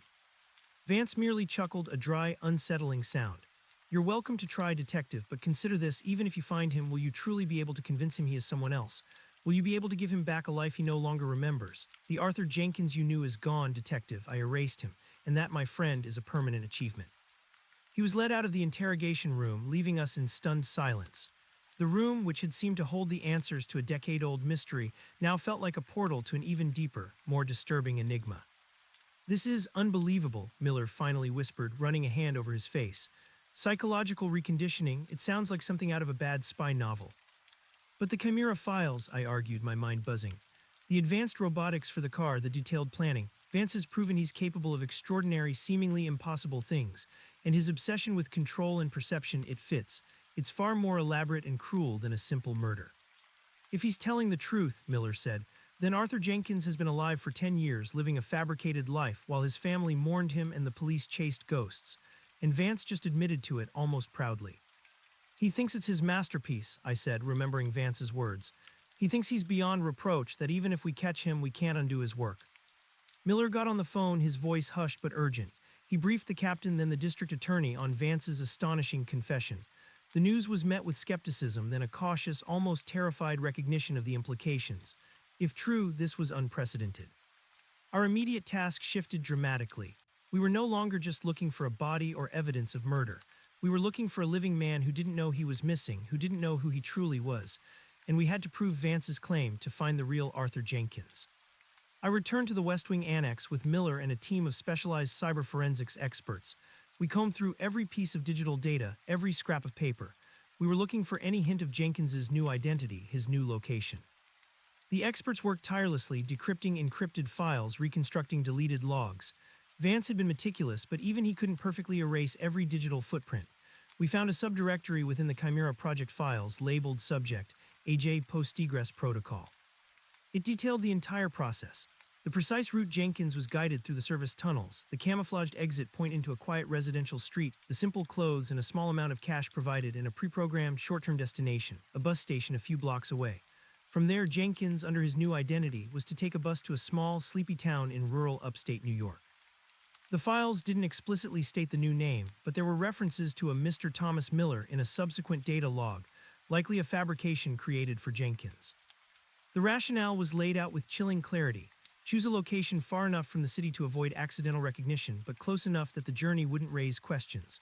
A town with a quiet, predictable rhythm where an unassuming new resident would blend in easily. A life utterly devoid of power, ambition, or public visibility. The ultimate insult to Arthur Jenkins's former identity. We identified the bus route in the specific town, Oak Haven, a picturesque village known for its antique shops and tranquil pace of life. A place where nothing significant ever happened. Miller immediately dispatched a small, discreet team to Oak Haven.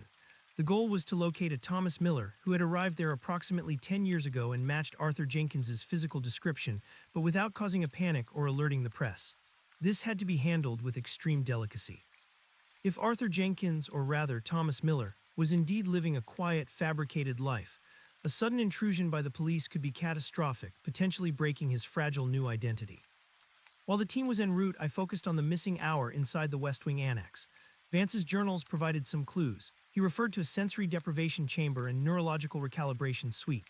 The forensics team had found a hidden room, soundproofed and shielded, with a specialized chair and various medical-grade devices, including sophisticated neural stimulators and an advanced aromatherapy system.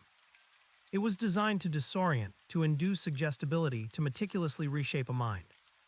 Vance's entries described the process in almost scientific terms, detailing the precise sequence of auditory and visual stimuli, the controlled release of specific chemicals to enhance suggestibility, the constant monitoring of Jenkins's physiological responses. He documented the gradual erosion of Jenkins's old self and the careful implantation of the new, humble identity. It was a horrifying testament to his psychological manipulation. He didn't just make Jenkins disappear, I said to Miller, pointing to a particularly chilling entry. He built a new person out of the fragments of the old one and then sent him out into the world. He wanted to prove he could control someone's very essence. The implications were profound and terrifying. If Vance could do this to Arthur Jenkins, who else had he done it to? The questions about Sentinel Shield's operations became even more urgent. We needed to know who else was involved, what other projects they had undertaken. Miller, meanwhile, was preparing for the inevitable legal battle. Vance's lawyers were already screaming. But the physical evidence in the annex, coupled with Vance's own admissions and the emerging digital trail, made it a powerful, albeit unprecedented case. The charges against Vance would be expanded to include kidnapping, psychological assault, and potentially crimes against identity. Days turned into a week. The Oak Haven team reported back. They had indeed located a Thomas Miller who matched Arthur Jenkins's description. He was a quiet, unassuming man working part-time at the local library, living in a small, tidy cottage. He was known in the community as a kind, if somewhat reserved, individual. He had no memory of a previous life or any connection to the city. The team had observed him discreetly, confirming his routines and demeanor. He genuinely believed he was Thomas Miller. He had lived this fabricated life for 10 years, seemingly content. Miller and I decided to go to Oak Haven ourselves. This required a delicate touch. We couldn't just confront Thomas Miller with his past. It could shatter him, potentially irreversibly. We needed to understand the man he had become to find a way to gently reintroduce him to the truth. The drive to Oak Haven was long and quiet. The picturesque scenery was a stark contrast to the dark revelations we carried. When we arrived, the town was exactly as Vance had described, peaceful, idyllic, a world away from the cutthroat corporate landscape Jenkins once dominated. We observed Thomas Miller from a distance. He was sitting on a park bench, reading a book, a faint smile on his face. He looked older, his hair grayer, but the sharp features of Arthur Jenkins were unmistakable beneath the quiet facade. It was like looking at a ghost, a shadow of the man I had been chasing for so long. He radiated a profound sense of peace, a contentment that the ambitious, driven Arthur Jenkins had likely never known. Miller sighed a heavy sound. So this is the masterpiece, a man erased, replaced, living a lie, but seemingly happy. Happy or simply programmed to be content in this new role, I countered, though I felt a pang of something akin to pity. Vance wanted to make him insignificant. Perhaps a quiet, content life was the ultimate humiliation for a man who valued power and influence above all else. We decided against a direct approach. The psychological experts we consulted emphasized the extreme fragility of a constructed identity. A sudden shock could lead to severe trauma, psychosis, or even a complete mental breakdown. The process of reintroducing Arthur Jenkins to his former self would have to be slow, carefully managed, and guided by professionals. It was a complex ethical dilemma. Did we have the right to shatter this peaceful, if fabricated, existence? To tell a man he had been living a lie for a decade and that his true identity was that of a vanished magnate, presumed dead by his family, but his family deserved to know. His son, who had spent 10 years believing his father was gone, deserved a chance at reunion. The legal and ethical implications of Vance's actions were staggering. This wasn't just a criminal act, it was a philosophical violation. He had stolen a man's identity, his past, his very sense of self.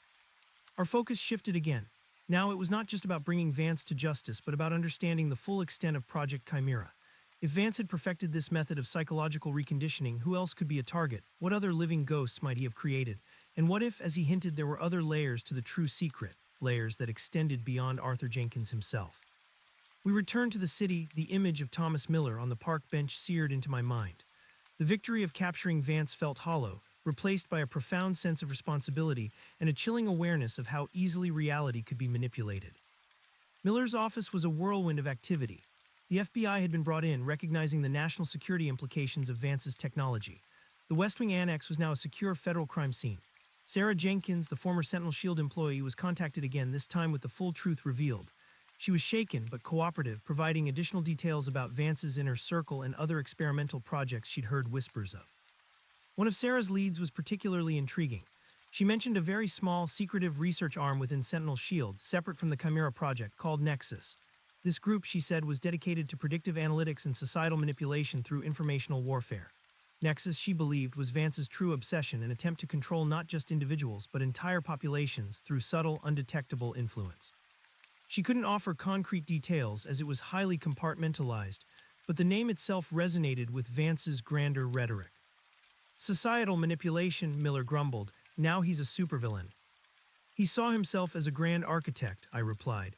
Jenkins was just a single brick in his wall. Nexus sounds like he was building the entire city. We delved back into the digital archives from the Annex, specifically searching for anything related to Nexus.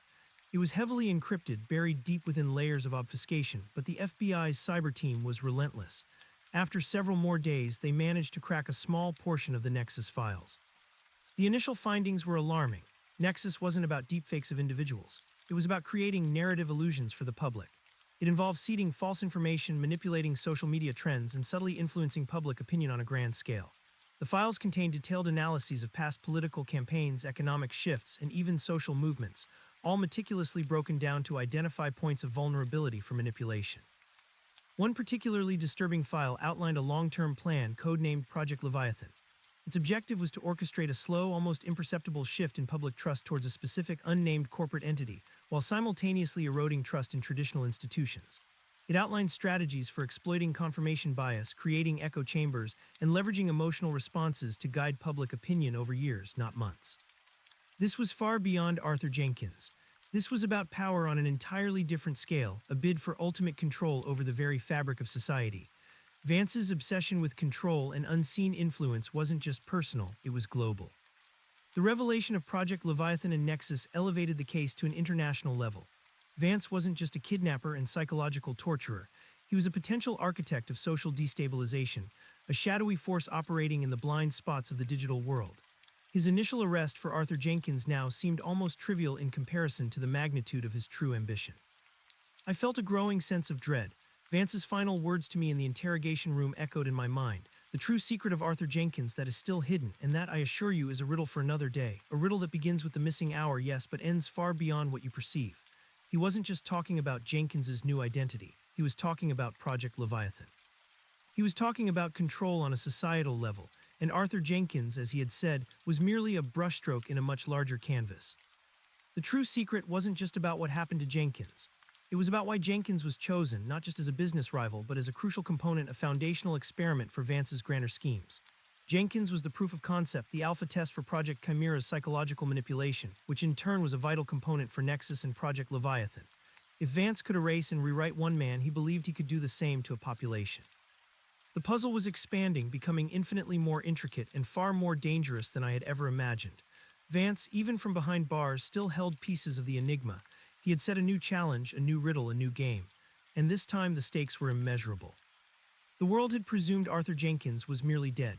The truth was far more unsettling. He was a living testament to Vance's chilling capabilities, a precursor to a far darker ambition that sought to reshape not just a single life, but the very reality we all inhabited. We had found the ghost, but the specter of Vance's true intentions still loomed, vast and terrifying. The FBI's involvement brought a new, almost overwhelming level of scrutiny and resource to the case. Miller's office, once a bastion of local police work, was now a bustling hub of federal agents, cyber specialists, and psychologists. The revelation of Nexus and Project Leviathan had transformed a missing person case into an unprecedented investigation into the weaponization of information and identity. I felt a strange mix of satisfaction and dread. We had caught Vance, unraveled the mechanics of Jenkins's disappearance, and found Jenkins himself. But the scope of Vance's ambition, his vision for controlling society itself, made the personal triumph feel small, almost insignificant. The ghost of Arthur Jenkins had led us to a far more sinister specter. Our immediate priority remained Arthur Jenkins, or rather, Thomas Miller. The ethics board, convened by the district attorney's office and including leading psychiatrists, grappled with the profound moral implications. Did they have the right to shatter a man's peaceful, if fabricated, existence? The consensus was clear. Arthur Jenkins's family deserved to know the truth. His son, specifically, had suffered a decade of loss and uncertainty. However, the reintroduction had to be handled with extreme care, a slow and deliberate process designed to minimize trauma. A team of top psychological experts was assembled. Their plan was intricate and measured. First, they would establish a connection with Thomas Miller under a pretext that would not alarm him. Perhaps a researcher interested in local history or a journalist profiling quiet town life. The goal was to build trust and rapport. Then subtly, they would introduce elements of his past, not as fact, but as hypothetical scenarios, observing his reactions, testing for subconscious recognition. Miller and I were barred from directly participating in the initial phases. Our presence, associated with the law and the disruption of Vance's operation, was deemed too confrontational. It was a frustrating but necessary concession. I had chased this ghost for so long, only to be relegated to the sidelines for the most crucial part of his reemergence. While the psychological team began their delicate dance in Oakhaven, the rest of us dove deeper into the abyss of Nexus and Project Leviathan. The FBI Cyber Forensics Unit, a relentless cadre of digital archaeologists, continued to pry open Vance's encrypted files. Each decrypted folder revealed another layer of his intricate web of control. Project Leviathan, as the files detailed, was a multi-phase, multi-decade plan. Phase 1, already in progress, focused on erosion of foundational trust, subtly undermining public confidence in government, traditional media, and established scientific consensus. This was achieved through carefully crafted disinformation campaigns, amplified by networks of bot accounts and unwitting human influencers. The goal wasn't to prove anything false, but to sow doubt, to create an environment where objective truth became subjective, and personal belief held more sway than verified fact. Phase 2, consolidation of perception, aimed to then steer the public towards alternative, trusted sources secretly controlled or influenced by Vance's network. These would present seemingly independent narratives that ultimately aligned with Project Leviathan's objectives. The ultimate goal, as explicitly stated in Vance's chilling mission statement, was to create a society so fragmented and uncertain that it would willingly seek the perceived stability offered by a new, unseen guiding hand, Vance's hand. The files listed a vast array of target groups, demographic profiles, and psychological triggers. It was a masterclass in social engineering, a blueprint for quiet, invisible dominance. Vance wasn't just observing the city, he was actively shaping its very consciousness. This isn't just about making Jenkins disappear, Miller muttered, slamming a hand on a table covered in printouts of Vance's schematics. This is about making everyone disappear in a way, erasing their free will, their ability to think for themselves. I nodded, a cold knot forming in my stomach. He said Jenkins was a brushstroke in a larger canvas. Jenkins was the proof of concept for Project Chimera, the ability to rewrite an individual's mind. Project Leviathan is Chimera on a global scale. The scale of it was almost incomprehensible. This wasn't the work of a lone wolf, it required an organization, a network of resources and expertise. Sarah Jenkins's earlier mention of Vance's inner circle became terrifyingly relevant. Who else was involved? Who else knew about this? Miller dispatched teams to investigate every name, every shell corporation, every cryptic code mentioned in the Nexus files. The arrests began quietly at first, then in a cascading wave, revealing a surprising number of individuals, often high-ranking in various seemingly innocuous companies, who were secretly entangled in Vance's web. They were mostly technical specialists, data analysts, marketing strategists, people whose skills could be leveraged for informational warfare. Many claimed they thought they were simply working on advanced market research or proprietary data analysis, unaware of the true insidious purpose.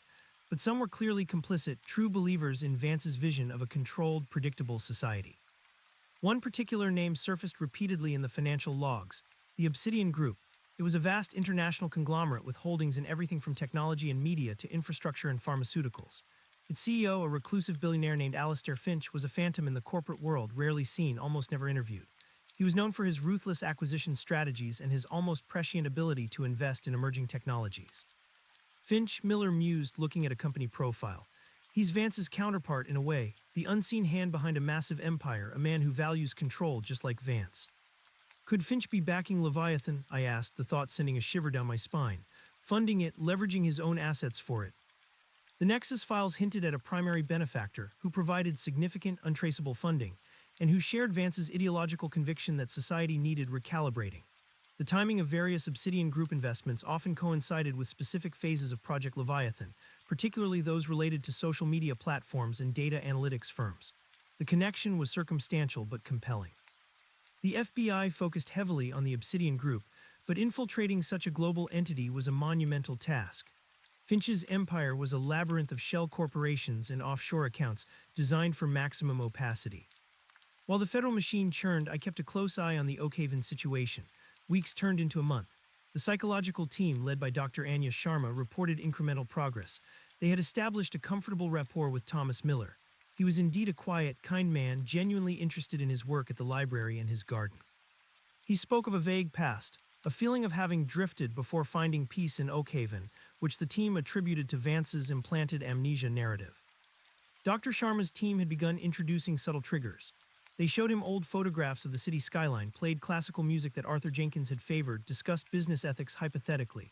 Thomas Miller remained largely unfazed. A few times, a flicker of something, a slight hesitation, a faraway look in his eyes suggested a subconscious resonance, but it quickly passed. His new identity was remarkably resilient. Then one evening, Dr. Sharma called Miller and me. Her voice was taut with a breakthrough and a profound concern. He reacted, she said, her voice hushed.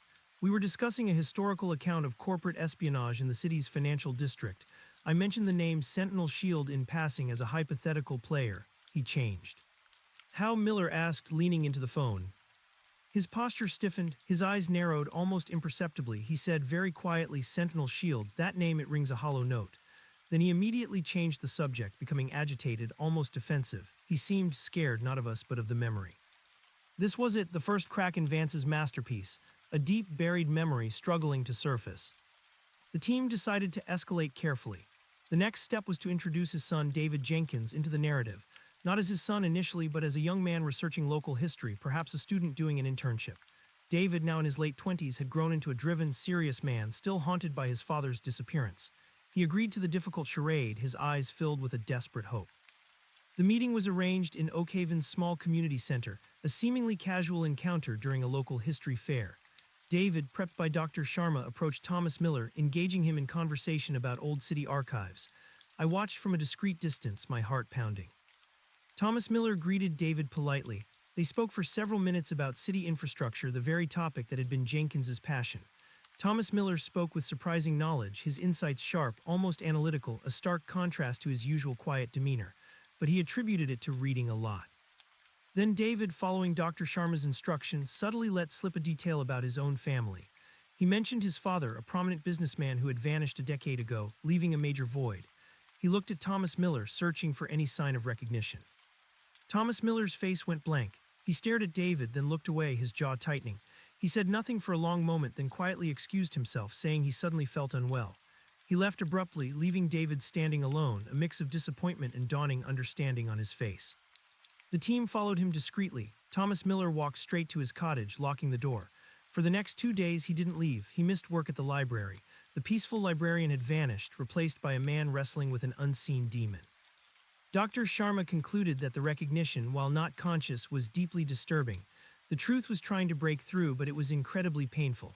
Vance's psychological walls were formidable. "We need to bring David in directly," I argued to Miller. "He's the key. A son's connection is stronger than any implanted memory." Miller hesitated. "Sharma is concerned. She says a direct confrontation could trigger a complete breakdown. But keeping him in this fabricated existence, while his family suffers, that's not right either," I countered. "Vance's masterpiece was designed to inflict maximum pain not just on Jenkins, but on everyone who loved him. We can't let that stand." After much debate and with David's fervent insistence, Dr. Sharma agreed to a carefully managed, direct introduction. It would be held in a secure, therapeutic environment, with medical personnel on standby. The day arrived with a sense of immense gravity. The room was calm, with soft lighting and comfortable chairs. David sat, his hands clasped tightly, a mixture of fear and resolve etched on his face. Thomas Miller was brought in, looking pale and withdrawn, but calm. He had been told he was there to help understand his recent disorientation. Dr. Sharma began by gently recounting the details of Arthur Jenkins's disappearance, using old photographs and news articles. Thomas Miller listened, his eyes unblinking, his expression unreadable. He occasionally frowned, a faint tremor running through his hands.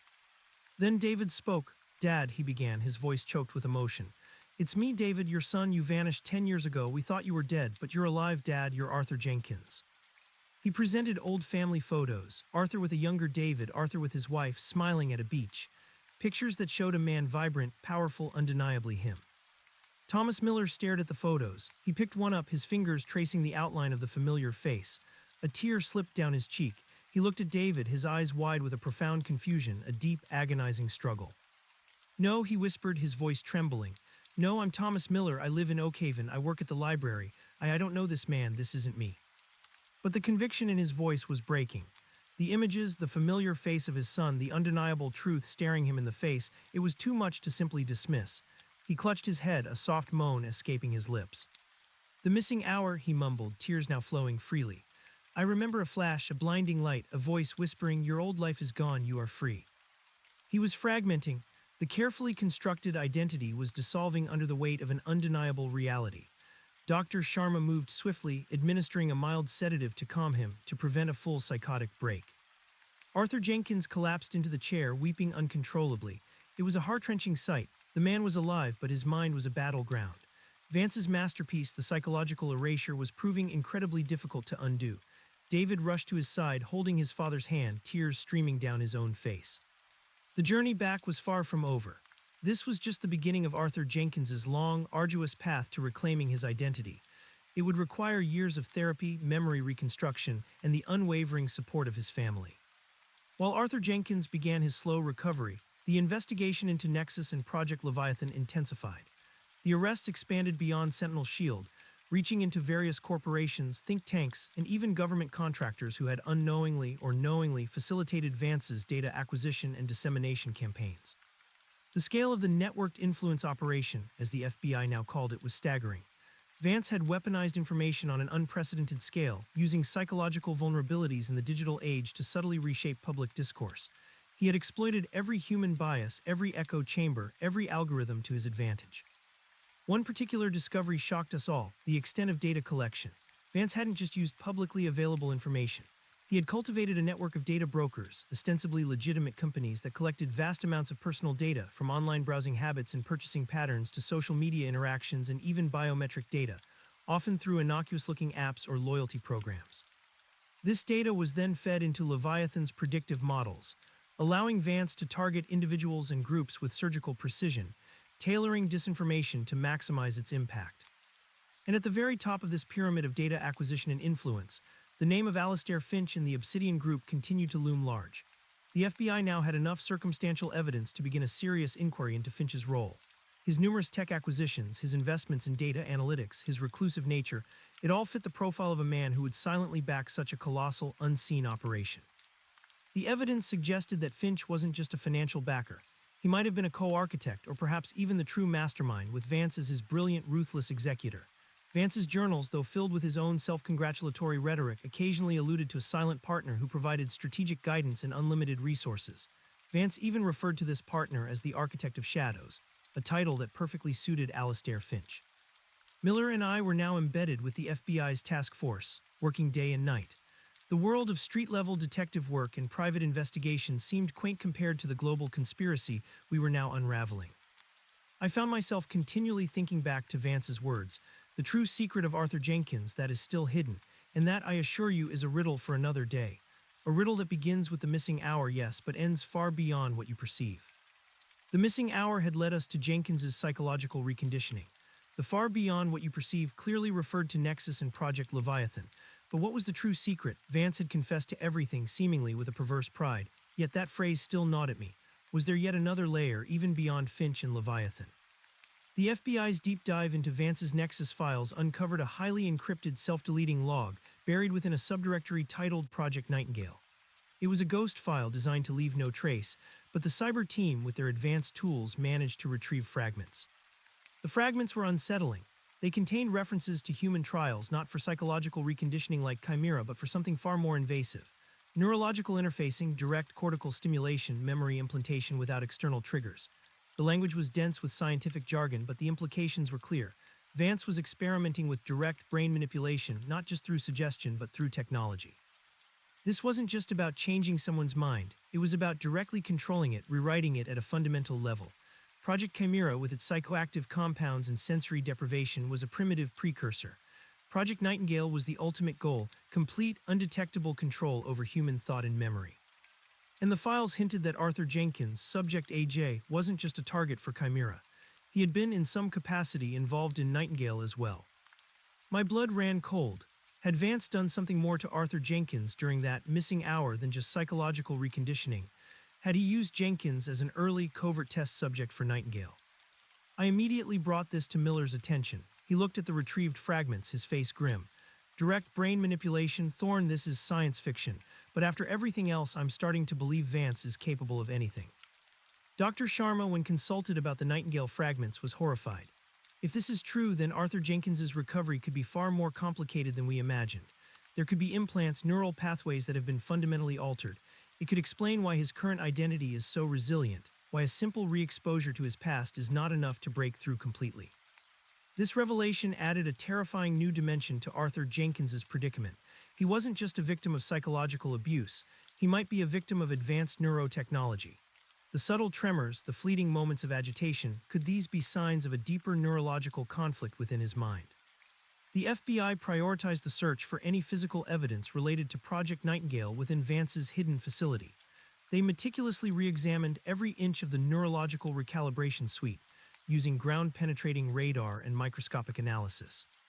They found it, hidden within the specialized chair in the soundproof room beneath a false panel, was a small, almost invisible compartment. Inside, they discovered a collection of tiny, hair-thin filaments made of a biocompatible polymer designed for neural interfacing. They also found schematics for a discrete, almost microscopic implant designed to be inserted painlessly, perhaps even during a brief period of unconsciousness.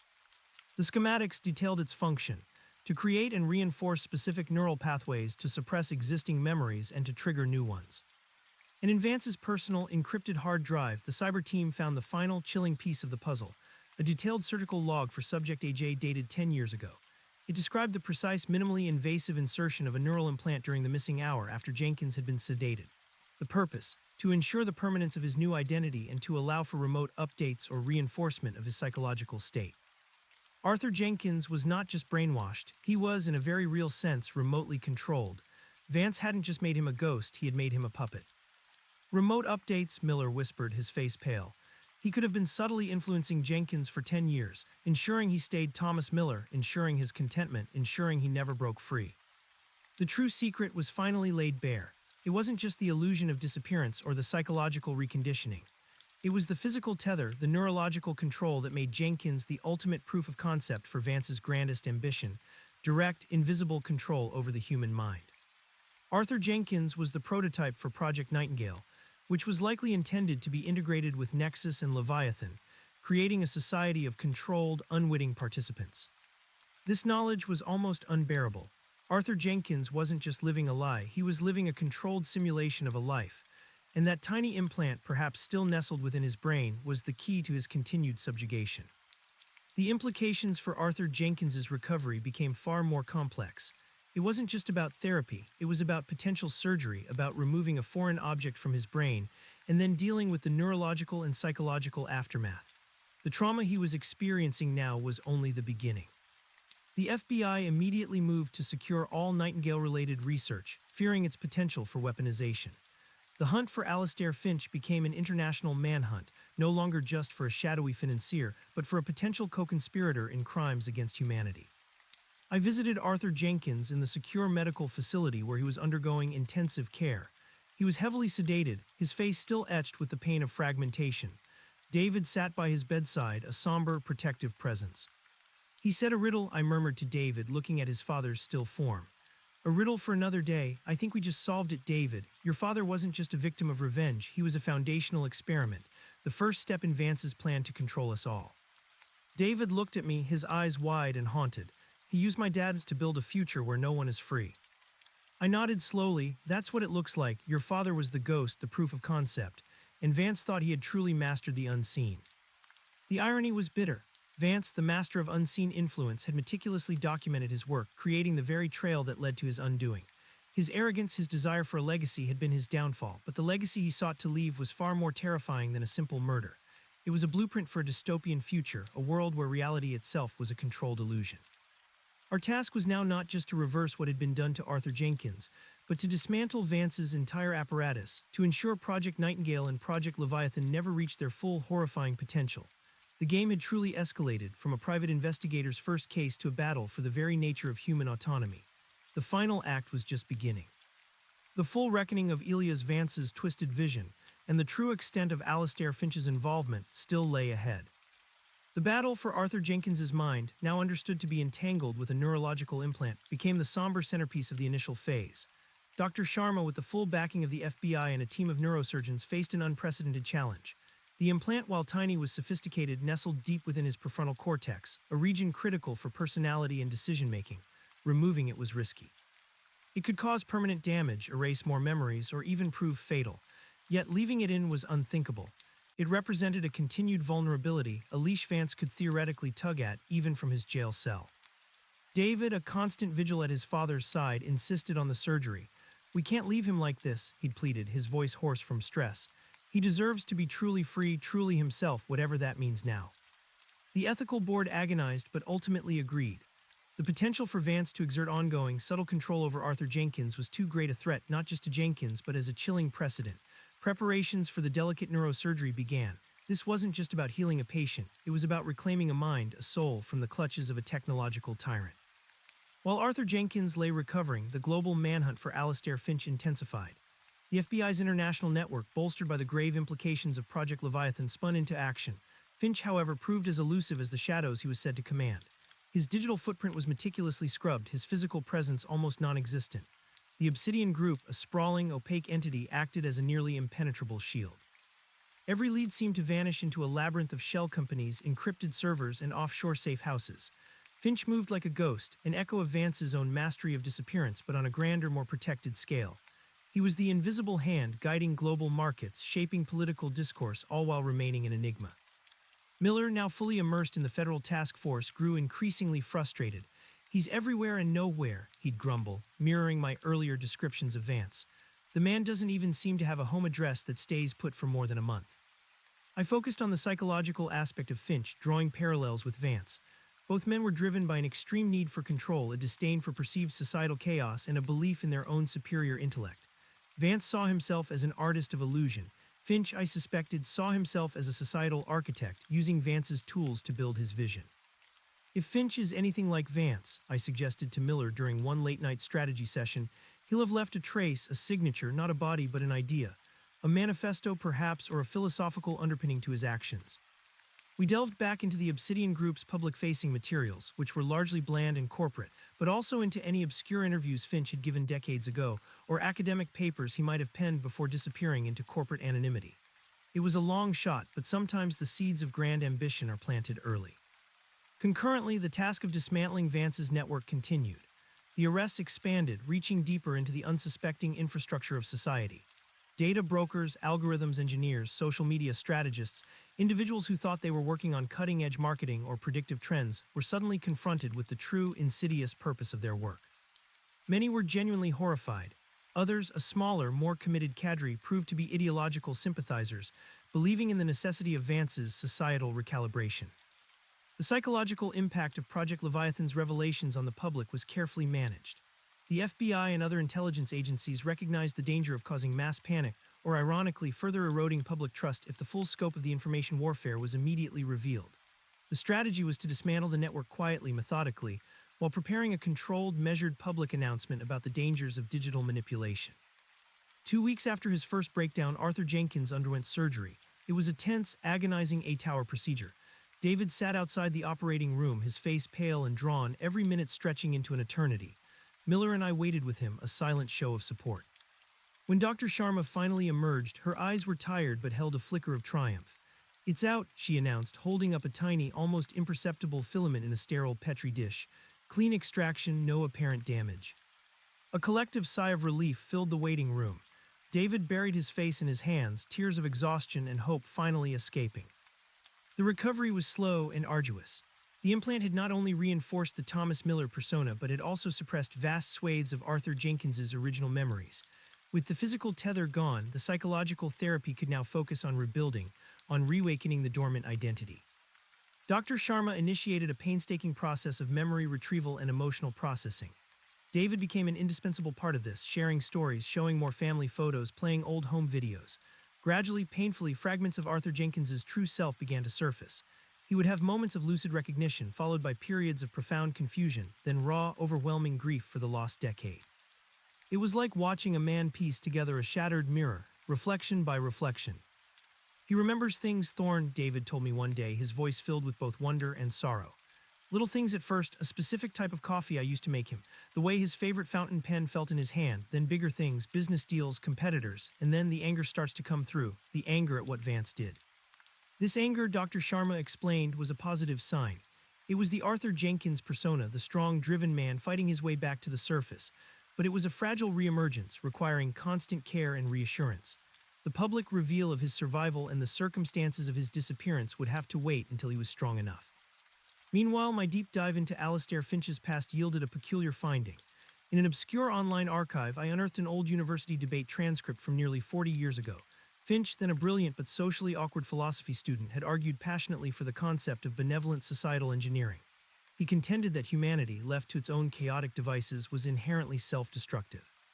He believed that a select few, possessing superior intellect and foresight, had a moral obligation to subtly guide society toward stability and prosperity, even if it meant sacrificing individual illusions of free will. "Benevolent societal engineering," I read aloud to Miller, pointing to the transcript. "That's it. That's Finch's philosophical underpinning. He's not just a greedy CEO, he's an ideologue like Vance. Vance was the brutal enforcer of the idea. Finch is the quiet, cerebral architect." Miller whistled. "So he's not just bankrolling Leviathan, he believes in Leviathan. He wants to save the world by enslaving its mind." This revelation gave us a crucial psychological profile. Finch wasn't motivated by simple greed, but by a twisted sense of altruism, a conviction that he was acting for humanity's own good. This made him far more dangerous and far more likely to have contingency plans, layers of protection, and even hidden agendas beyond what we had already uncovered. The FBI task force, armed with this new understanding, began to reevaluate their approach to Finch. They looked for patterns in his charitable donations, always to organizations focusing on social harmony or predictive behavioral economics. They scrutinized his investments for any signs of infrastructure that could support a global influence operation beyond just digital networks. One particular anomaly stood out in Finch's portfolio. a series of investments in a highly specialized field of quantum computing and advanced robotics, often through obscure, newly formed startups. These companies, while small, received disproportionately large infusions of capital from Obsidian Group. The publicly stated purpose was always for cutting-edge research into artificial intelligence, but the actual work was highly secretive, shrouded in non-disclosure agreements. Quantum computing, an FBI cyber expert explained. That's the next frontier in encryption and decryption. If Finch has access to that kind of processing power, he could be generating uncrackable codes, or even worse, breaking codes we think are unbreakable. This brought a new wave of unease. Vance's Chimera, Nexus, and Nightingale projects, while terrifying, were largely based on existing or near-future technologies from 10 years ago. Quantum computing was a leap into a potentially far more powerful and insidious future. The search for Finch narrowed to a sprawling, remote estate in the Swiss Alps, a fortress disguised as a luxury retreat. Satellite imagery revealed hardened facilities beneath the picturesque facade, antennae arrays, and robust security. It was the kind of place a man who believed he was guiding humanity would choose, isolated, impenetrable, a modern-day ivory tower. The FBI, in conjunction with Swiss authorities, began planning a complex multinational raid. This wasn't just an arrest, it was a global operation to dismantle a shadow empire. Back in the secure medical facility, Arthur Jenkins continued his slow, painful journey. David had moved into a small apartment nearby, dedicating himself fully to his father's recovery. The two of them spent hours poring over old photo albums, visiting places from their shared past, trying to stitch the fabric of memory back together. It's like he's seeing the world for the first time again, David confided in me, his eyes tired but resolute. But he's seeing it through two sets of eyes, the Thomas Miller he was and the Arthur Jenkins he's becoming. It's hard. One day I visited them. Arthur, still frail, sat up in bed, a flicker of his old sharpness returning to his gaze. He recognized me fully now, the man who had pursued his ghost. "Thorne," he said, his voice stronger than I'd heard it. "You caught Vance, you found me, thank you." "It's not over yet, Arthur," I replied, sitting down. "Vance was just a part of it, there's someone else, someone bigger, Alistair Finch." Arthur's brow furrowed. Finch, the Obsidian Group, I remember whispers, rumors of his ambition. He was always unseen, even to the titans of industry, a true shadow player. His gaze intensified. Vance always spoke of a benefactor, someone who provided limitless resources. He described him as the architect of shadows. That was Finch. He paused, a distant look in his eyes. "He visited me once in the West Wing Annex. During the missing hour, not just Vance, Finch was there." My breath caught in my throat. Finch was there in the facility while Vance was reprogramming you. Arthur nodded slowly, a shiver running through him. "Yes, I was disoriented, sedated, but I remember a man with cold eyes. He stood over me. He spoke to Vance about the purity of the experiment. He said my recalibrated parameters would be invaluable." Vance called him sir. Finch was not merely a financier, Thorne. He was there. He directed it. He supervised the entire transformation. This was a bombshell. Finch wasn't just a benefactor or a co-conspirator from afar. He was directly involved in the psychological torture of Arthur Jenkins, an active participant in Project Nightingale. This wasn't just circumstantial evidence, this was a direct witness account from the victim himself. I immediately relayed this to Miller, who was already coordinating the raid on Finch's Swiss compound. The news solidified their resolve. Finch was not merely an ideological puppet master, he was a hands-on criminal. The charges against him would now include direct involvement in kidnapping, torture, and crimes against identity. The raid on Finch's compound was swift and decisive. Special Forces teams, utilizing advanced stealth technology, breached the perimeter before Finch's formidable security systems could fully react. The sprawling complex, once a symbol of opulence and secrecy, was swiftly secured. Alistair Finch was found in a subterranean control room surrounded by holographic displays and glowing consoles. He offered no resistance, a faint, almost pitying smile on his face. He was an older man, impeccably dressed, with sharp, intelligent eyes that held no fear, only a profound, unsettling certainty. "So the architect of shadows is finally revealed," Miller stated, walking into the room, flanked by federal agents. "You're under arrest, Mr. Finch." Finch chuckled softly, a dry, academic sound. "Arrested, detective, for daring to see the truth, for attempting to steer humanity away from its self-destructive path," he gestured around the room. "This isn't a lair, detective. This is a sanctuary, a control center for the future." I stepped forward. "Arthur Jenkins remembers you, Finch. He remembers you in the West Wing Annex, supervising his recalibration." Finch's smile didn't waver. "Ah, Jenkins, a crude but necessary experiment, a proof of concept for Project Nightingale. His transformation provided invaluable data on the malleability of the human psyche and the efficacy of neural interfacing to maintain the desired outcome. A small price to pay for the greater good, wouldn't you agree?" His casual cruelty, his complete lack of empathy, was chilling. He truly believed he was doing something noble, something necessary. The greater good at the cost of free will, I countered, feeling a surge of anger.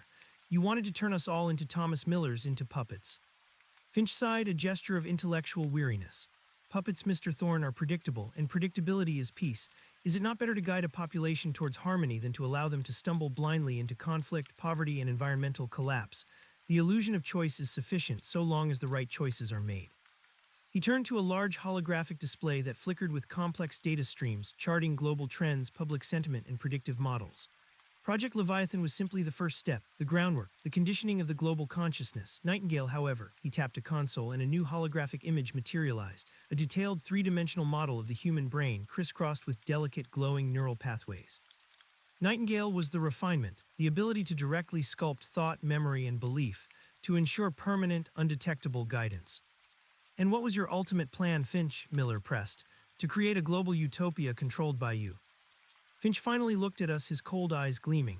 Not by me, detective, by an enlightened few, a council of architects. Humanity is a child playing with matches. We simply intended to remove the matches and gently lead the child to a safer playpen. Vance was a brilliant artisan, but he lacked the vision, the true philosophical depth. He saw the individual, I saw the species.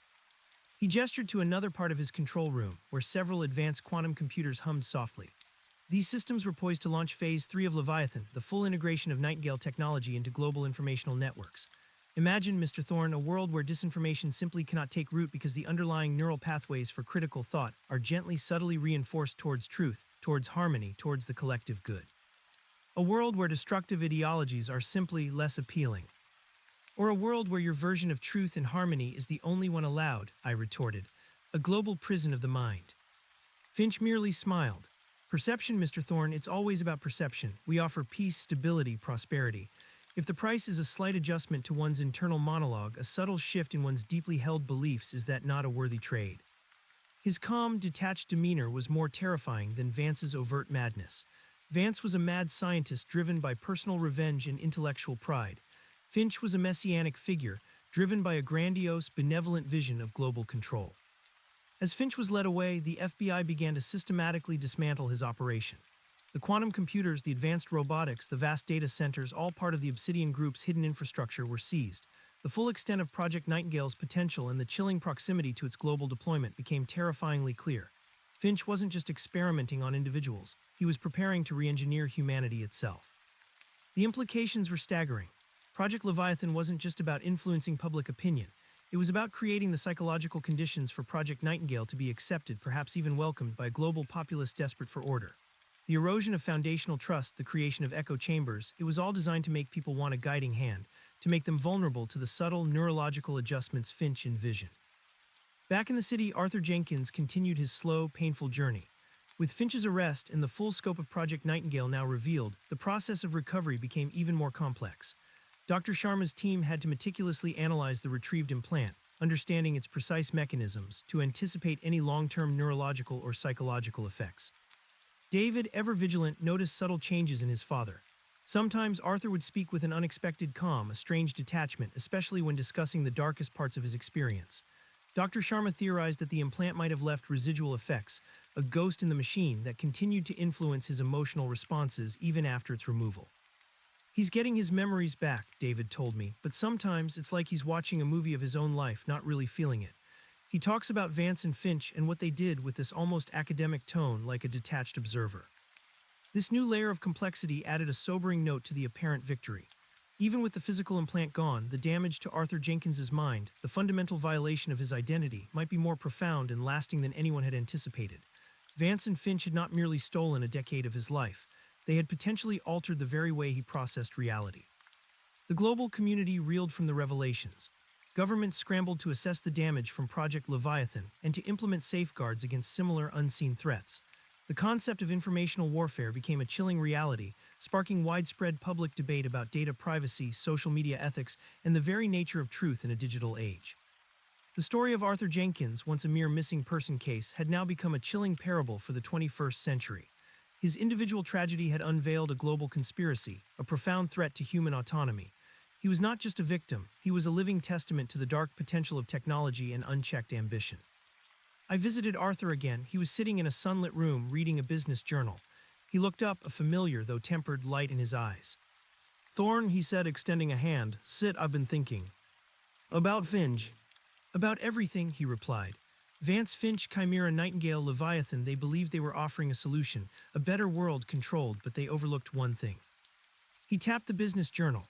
The human element, the messy, unpredictable, illogical, beautiful chaos of individuality.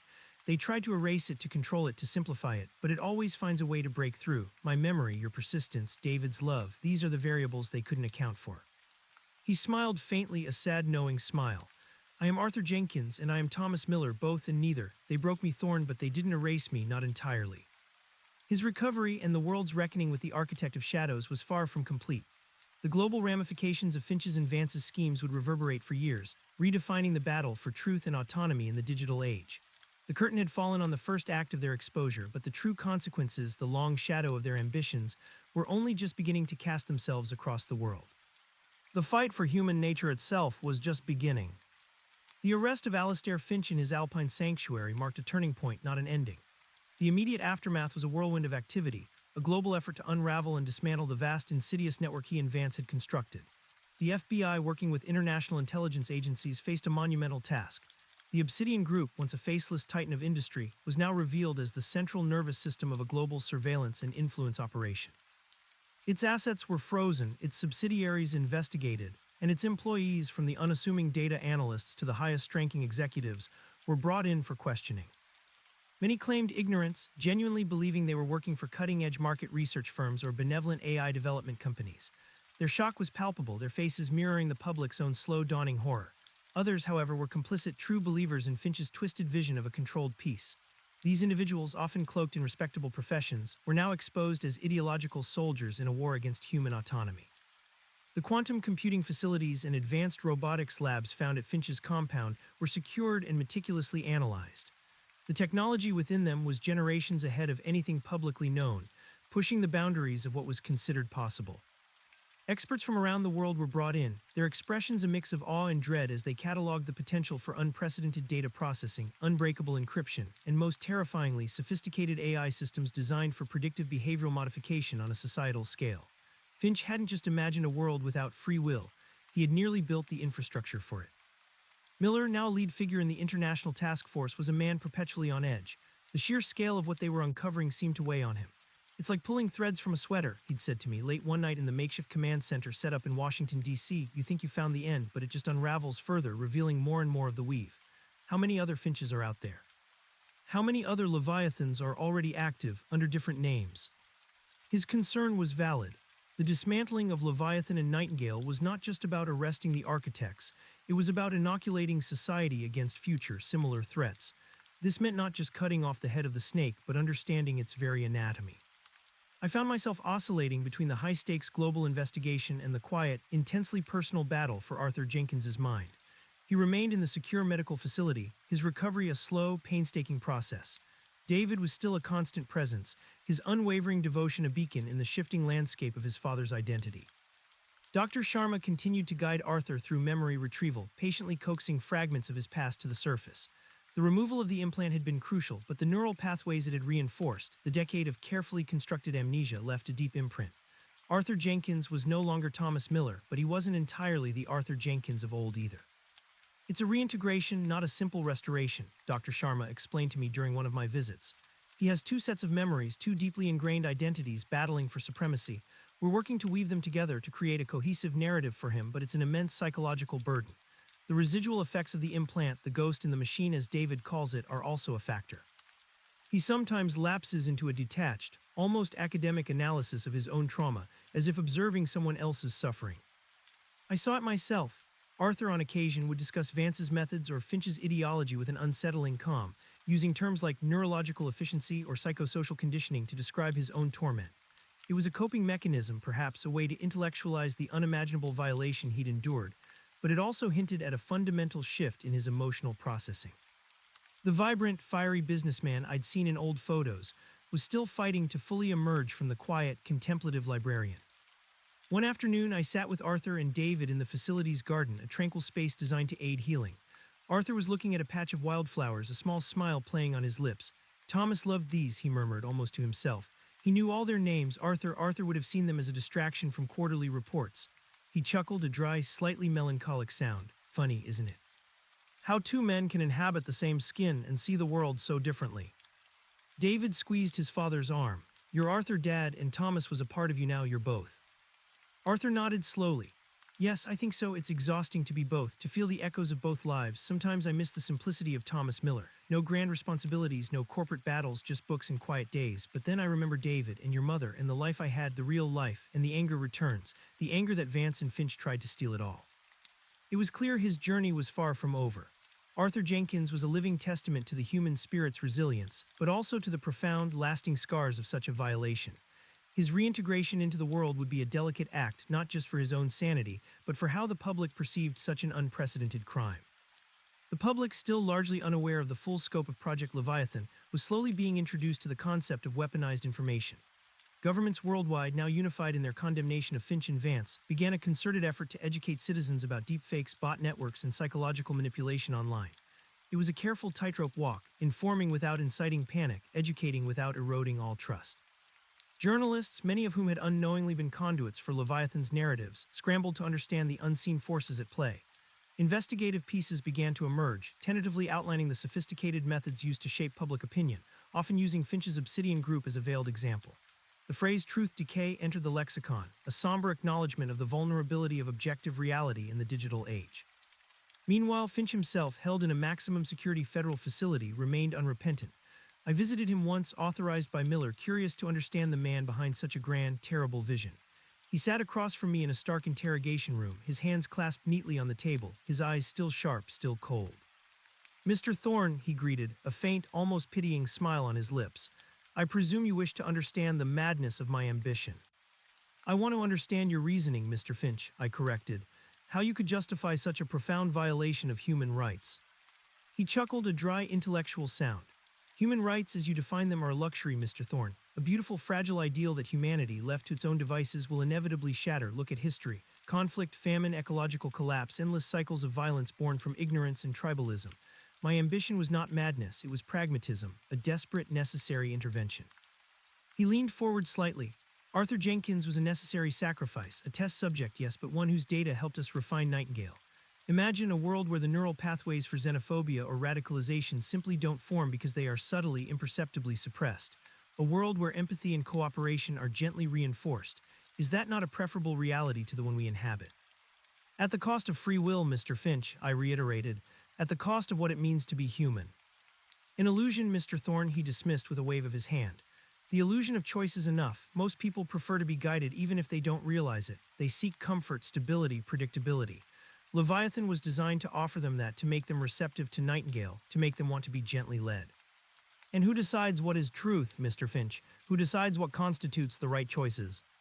His smile widened, showing a flash of arrogance. The architects, of course, those with the foresight, the intelligence, the benevolence to shoulder such a burden. We would have ensured a stable, prosperous future for humanity, free from its own self-destructive tendencies. And you were to be one of these benevolent architects. Naturally, he stated, as if it were an obvious, undeniable fact. Someone has to guide the flock, and few possess the courage or the intellect to do what is truly necessary. His conviction was absolute, terrifying in its unwavering certainty. He saw himself not as a villain, but as a savior, a messianic figure willing to sacrifice individual liberty for what he perceived as the collective good. It was a chilling glimpse into the mind of a man who believed himself above morality, above accountability. As I left the interrogation room, I felt a deep chill. Vance was the volatile, personal manifestation of control, driven by ego and revenge. Finch was the cold, intellectual force, driven by a twisted, grandiose vision for humanity. Both equally dangerous, both equally devoid of empathy. The legal proceedings against Vance and Finch would be monumental. Vance, already in custody, faced an expanded list of charges, including international conspiracy, advanced psychological torture, and attempted societal destabilization. Finch's charges were even more extensive. Crimes against humanity, global conspiracy, direct involvement in Project Nightingale's human experimentation, and the attempted subversion of global democracies. The discovery of the quantum computing infrastructure at Finch's compound also raised critical national security questions. The potential for such technology to destabilize global communications, crack advanced encryption, or even develop autonomous weapons systems was immense. The implications for the future of warfare, both conventional and informational, were truly frightening. Miller and I, along with the rest of the task force, transitioned from mere investigation to the complex work of prosecution and prevention. This meant not only securing convictions, but also developing robust defenses against future Leviathans. Legislation was drafted, international treaties were considered, and global cybersecurity initiatives were launched. The world had woken up to a new kind of threat, one that operated not with bombs and bullets, but with data and deception. A few months later, the legal process began. Vance, still arrogant but visibly diminished, entered a plea of not guilty, his legal team attempting to paint him as a misunderstood visionary.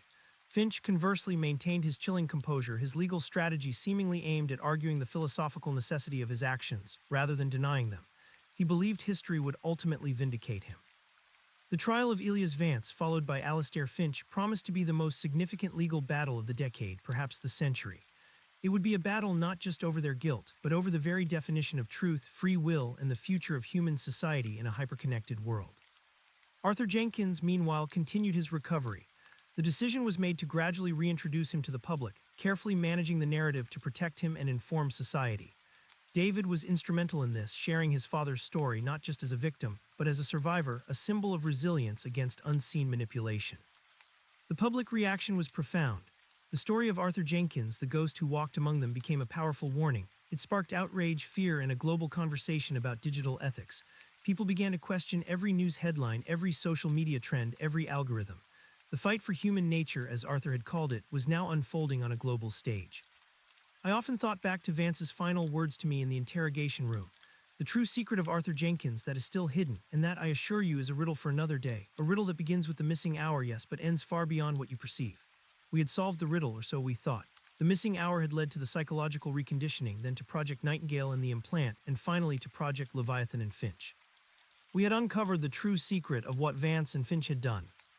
But sometimes, when I looked at Arthur with his quiet detachment, his thoughtful analyses of his own past, I wondered if there was still a deeper layer.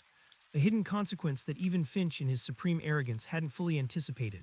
Had they not just altered his memories, but fundamentally changed the way he experienced life forever? The profound violation, the complete rewriting of a human mind, might leave an indelible mark that therapy alone could never fully erase. The global trials of Vance and Finch began, drawing unprecedented international attention. News channels devoted hours to dissecting their motives, their methods, and the chilling implications for the future.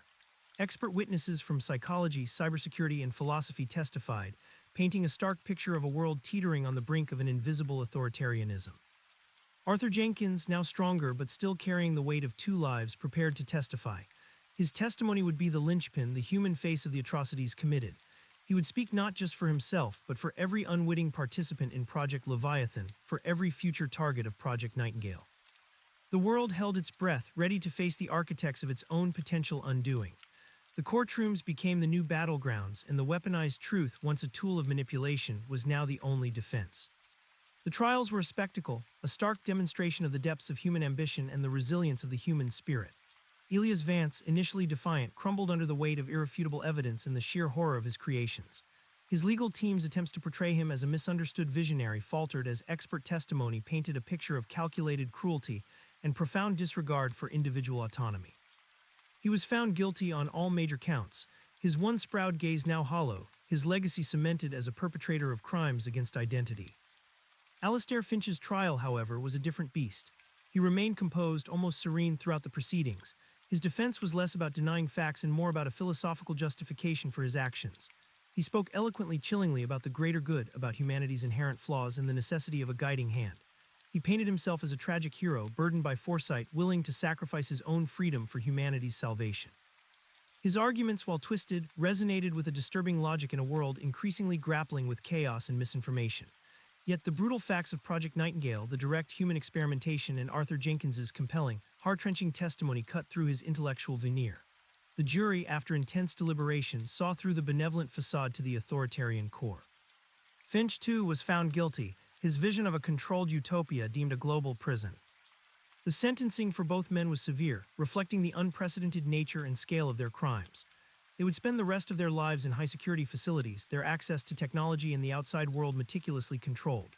The dismantling of the Obsidian Group continued, its vast resources repurposed, its advanced technologies scrutinized, and where necessary, neutralized to prevent their weaponization. Governments and international bodies established new regulatory frameworks for AI, data privacy, and digital ethics, aiming to prevent another Leviathan from ever taking root. For Arthur Jenkins, the end of the trials brought a complex mix of relief and lingering unease. He had faced his tormentors, spoken his truth, and contributed to their downfall. He had reclaimed his name, his family, and a semblance of his past. Yet the journey of his mind was far from over. He moved into a home with David, a quiet, sunlit house overlooking a lake far from the city's bustle. David had given up his career, dedicating himself fully to his father's reintegration. They spent their days in gentle routines, gardening, reading, simply existing together. Slowly, Arthur's memories continued to coalesce.